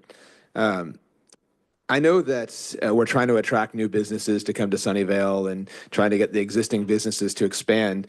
When these new businesses come in, I mean, are we trying to incentivize less natural gas emissions from those businesses? And how are we doing that? Do we know? Madeline, do you want to take that one? I mean, I would say if it's new construction, right, that's where our green building code, REACH codes, things like that has come in. And I think Ramona said this earlier, but really REACH, even though REACH codes are currently on pause, large commercial buildings, when they're being built all electric. So it's a hard sector for us to really like dig into the details of where the increases are coming from, because it's typically the sector that we see good results for new construction becoming all electric, or that's just the trend that those are going, especially because of the green building program. So I don't have a great answer there, other than we're going to continue to work on it. Something that our game plan 2028 has that we've been working on this year is the energy disclosure and energy benchmarking requirements for existing commercial and multifamily. And so that's helping us just understand energy use and energy efficiency at commercial and multifamily, and I think would help clear up some, or just give us some insight into what energy use looks like on a commercial scale. So there's a I want to say statewide building performance cohort that we're a part of right now, and we're learning a lot about what building performance standards look like through that. Excellent. All right. Well, thank you both very much. I'm just going to add that it is a good idea for us to track the data on all the new permits that we're issuing. And that's pretty easy to do. And how many of them are all electric. We suspect that most of them in the commercial space are all electric because they want to take advantage of the density bonus that we provide when they go all electric, regardless of the REACH codes. But the only issue is that's kind of a drop in the bucket compared to the overall sector. Yes, we've made some positive steps in a direction, but it doesn't really move the needle overall I think the slight increase you see from the pandemic is mostly due to people coming back to work, and office spaces are basically getting full again. So they're being used more. And you'll see the same trend next year. But I think new construction, we're in pretty good shape in terms of moving towards all electric. Thank you. Commissioner Pronto. On this slide, number 5, I'm wondering, would it be useful going forward to try and separate transportation into commercial and private vehicles? I don't know if that's, I'm wondering if the commercial is overwhelming the savings that we're having on the private side. So I don't know if that's an interesting metric or not, but it's something that occurred to me that it might be interesting to know the trends on the commercial side versus the private vehicle side. I'm going to ask Madeline if we can actually get the data. I think we have a hard enough time just getting the VMT. Yeah, that's going to be my response too. I'm not sure that that's actually available to us. So, I mean, it's definitely, in our plan right now to get more data, find out where we can get more data on our VMT, just how the miles traveled are occurring in Sunnyvale. But currently we just have a blanket VMT. We don't have it broken down by categories in any way.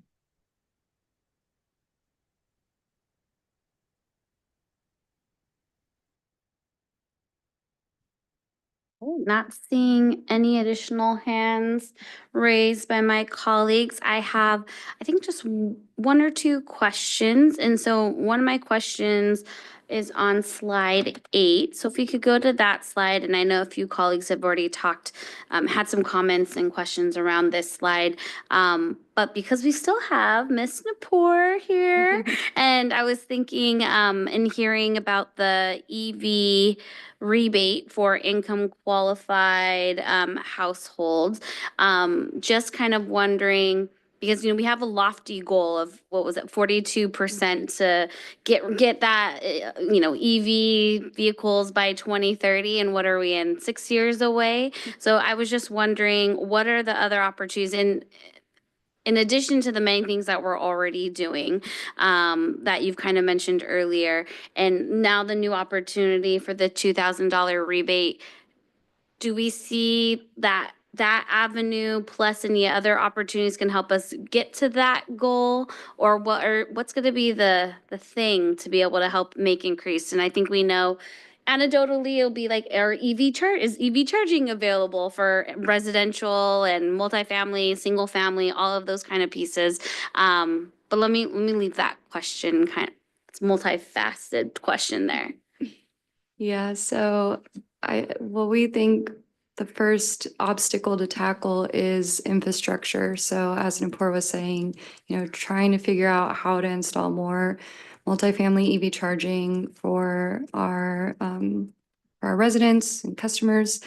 And that's going to be something that's really going to help incentivize and make it more attractive for people to want to buy an EV.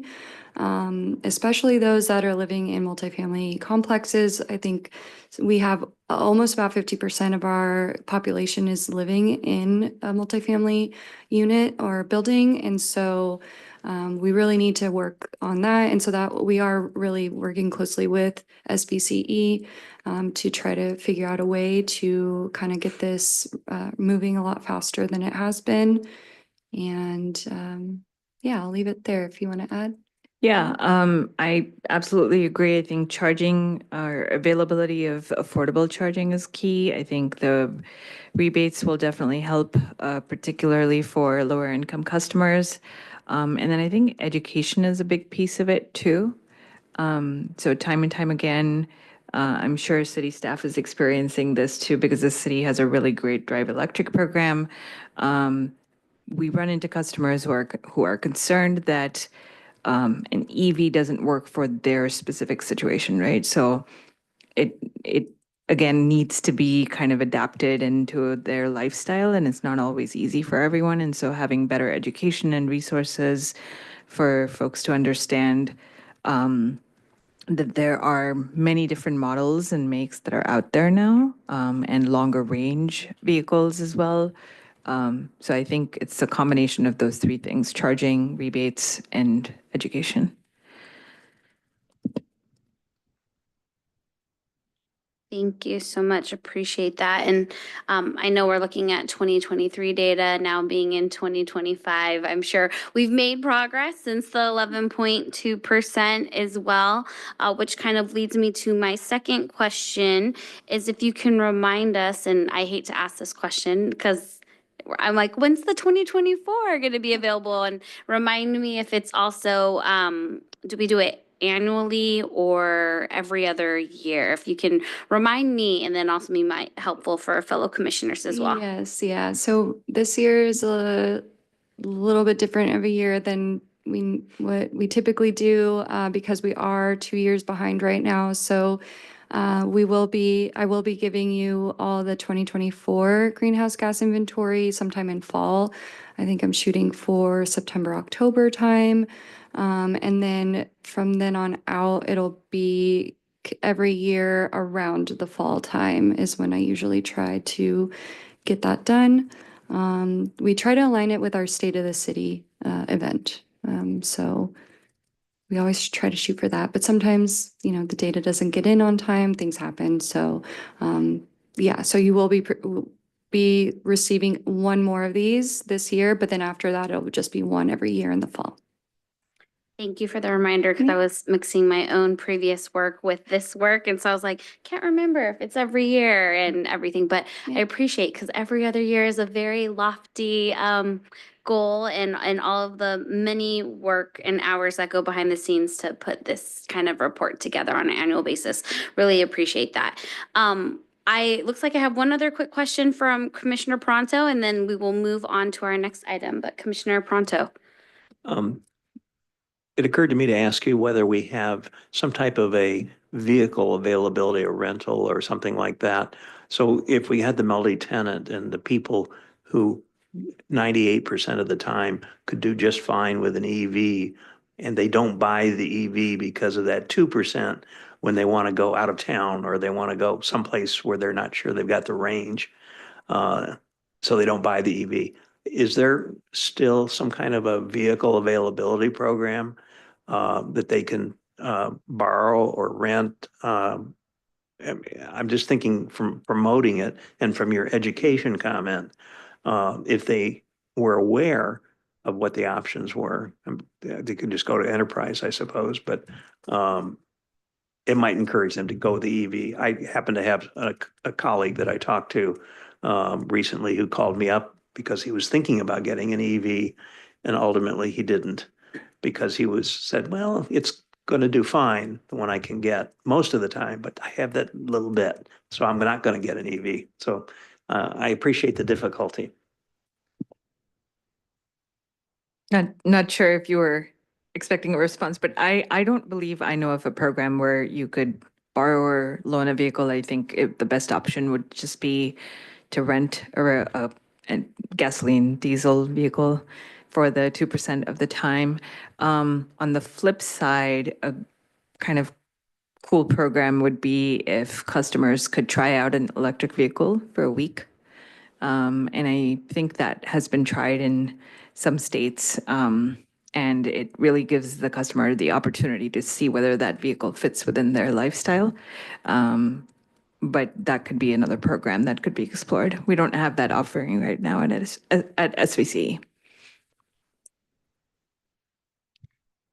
Thank you all. And so with that, I will close our commissioner Q&A, and then I will go ahead and open public comment on study issue item 25-0342 Climate Action Playbook Update 2023 GHG Inventory.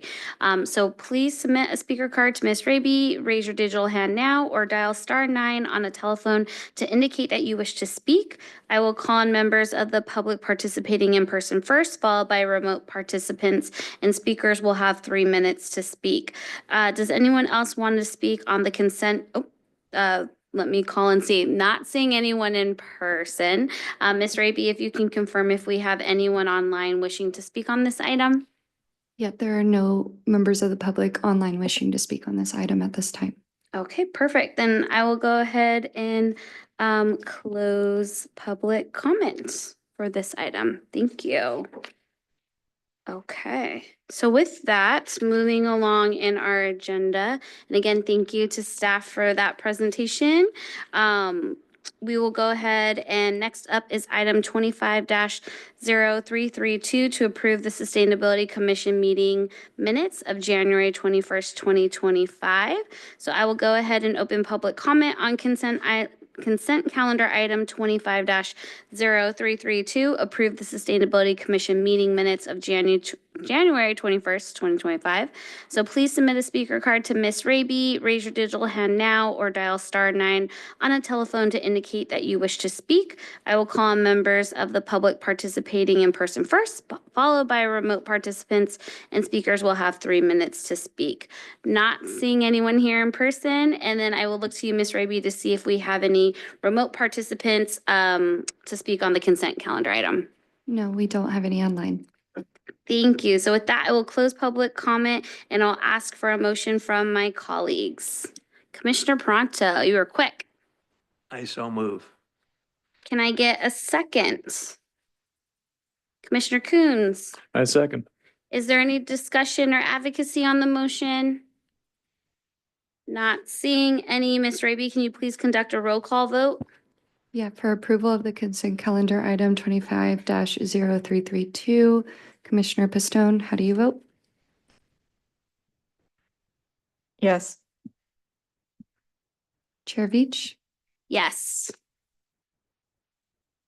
Commissioner Jansen is absent. Commissioner Makwana is absent. Commissioner Coons? Yes. Vice Chair Nabhan? Yes. And Commissioner Pronto? Yes. Thank you. Yes. Thank you.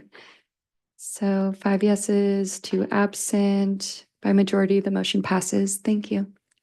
Thank you. So next we have consideration of potential study issues. As a reminder, there is a study issue form that commissioners can complete and submit to staff anytime during the year. Commissioners review, sponsor, and rate study issues. Ms. Raby, have any potential study issues been submitted? No, there have not. Okay, not seeing that any have been submitted. I will also just remind my fellow commissioners that our goal is going to be to try to submit our study issues early. And I will note that I had a couple potential ideas for hearing today's GHG inventory, as well as hearing our SBCE partners presentation. So, please do think on those study issue items, and then we can talk about them sooner rather than later. Commissioner Coons. Point of order, Chair Veach. Commissioner Pronto was absent at the last commission meeting, and typically Commissioner abstains on the meeting minutes in that case. Yes. Yes. Correct. Thank you for that reminder. Ms. Raby, how do you suggest that? Do we have to go back and do the roll call vote, or can we swap Commissioner Pronto's? Yeah, I actually. Yeah, and he made the motion Yeah, and initially. I thought of that too after the motion was already made that you weren't here, so I don't think you could even make the motion. Yeah, so should we repeat the process? Yeah, thank you let's repeat again. it and I'll fix it in the meeting minutes, but let me bring it back up. Okay, so Yeah. then what I will do now is for the consent calendar item, so that is item 25-0332, approve the sustainability meeting minutes of January 21st, 2025.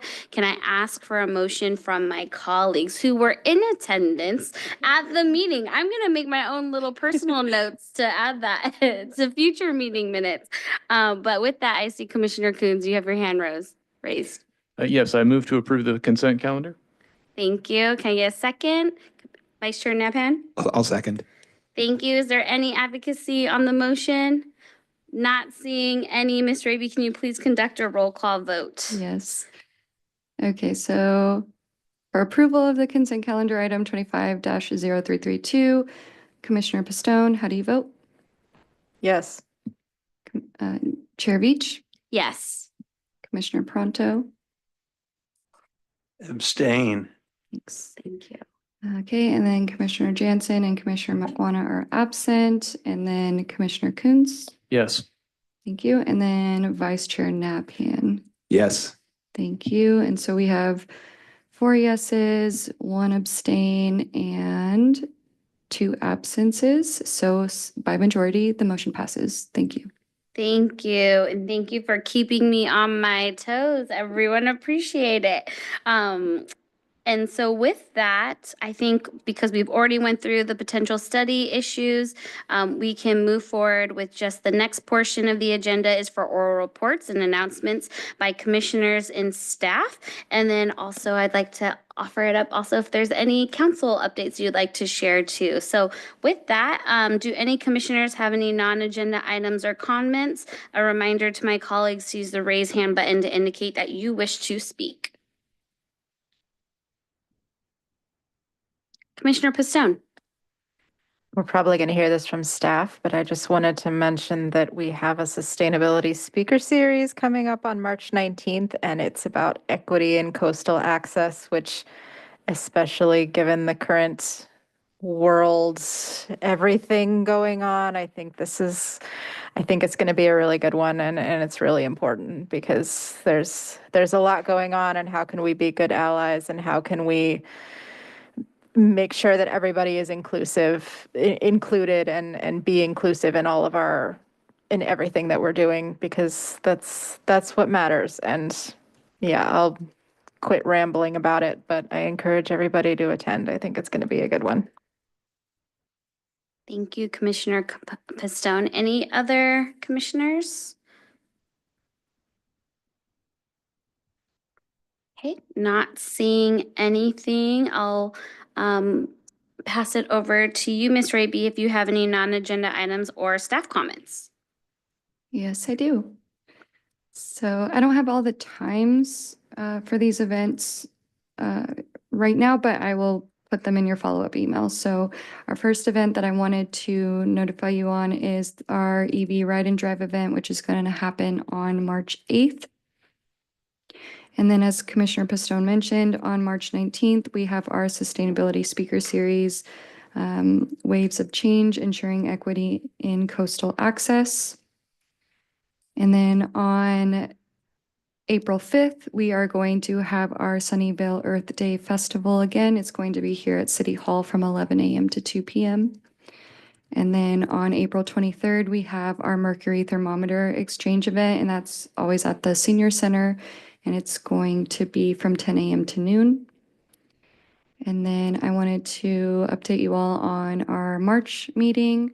So we're going to be going back to Monday night meetings again. So the next meeting is going to be here in the Redwood Conference Room, room 140 in City Hall at 7 p.m. on Monday, March 17th. And then for TCMAC or tentative council meeting agenda calendar, I wanted to flag a few items on their agenda. So on February 25th, there is an item titled Update to Council on the Multifamily Dwelling MFD Bulky Item Program. And then on March 13th, it is going to be our Council Strategic Priorities Workshop, and that starts at 8:30 a.m. And then on March 18th, an item is titled Sunnyvale Clean Water Project, SCWP Update. And that is all for my updates. Thank you so much, Ms. Raby. And then I'll just look to Councilmember Chang to see if you'd like to share anything with us. Oh, give me 1 second. There we go. Sorry. Great, thank you. I think most of them were covered, but on Thursday, February 27th, there is a public safety information night, and I just wanted to invite everyone to that as well. And on Thursday, March 6th, there's going to be a Celebrate Sunnyvale event at the Plug and Play Center. Thank you. Thank you so much. Okay, moving along. Now let's look at our annual work plan. Ms. Raby, can you share the work plan with everyone? That would be great. Yes, give me a little bit to pull it up.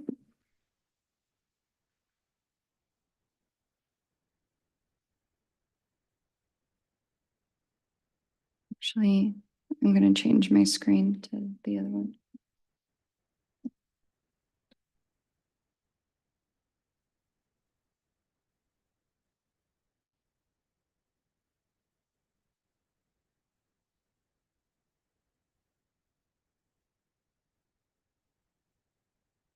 Okay, so here is our 2025 work plan. And so let's see, I did make a few changes. So we were going to have our climate action playbook update on game plan 2028 progress in March, but we moved it to April. Madeline and I are starting to meet with staff pretty much all through March and into April. So we wanted to have pretty much all of March to pull all of the staff progress updates and so that we can be able to provide you all with a comprehensive update on the progress made and our CAP implementation schedule. And then for our next meeting on March 17th, we only have one item. So there's potential for this one to get canceled. It could help staff as well with, meeting with other staff to get all the information you need for our Game Plan 2028 update in April. So more to come in the next few days. I'm going to talk to Madeline a little bit more about it, and I'll send some information out to you all, and we can decide. But for now, it's still scheduled for March 17th, and we will just be reviewing this one item, which is a PowerPoint on the study issue process and the timeline. And then I think that's it for now. I think those were the main changes I made and the main things I wanted to talk about. Thank you. And then I might just add that if we did have anyone's commissioner presentation, like if we are going to keep that meeting, and if it's a light meeting, if anyone has thoughts about if they'd want to do their presentation at that day, if we keep Yes. it. If Yeah. not, then I'm sure everyone could use also an evening off and all the preparation work that needs to go to just put a commission meeting together. So more to kind of come. Yeah, thanks. Okay, perfect. All right, not seeing any questions or hands raised. Let's move forward, and this meeting is adjourned at 9:12 p.m. And I want to thank everyone for your participation in tonight's meeting. Thank you.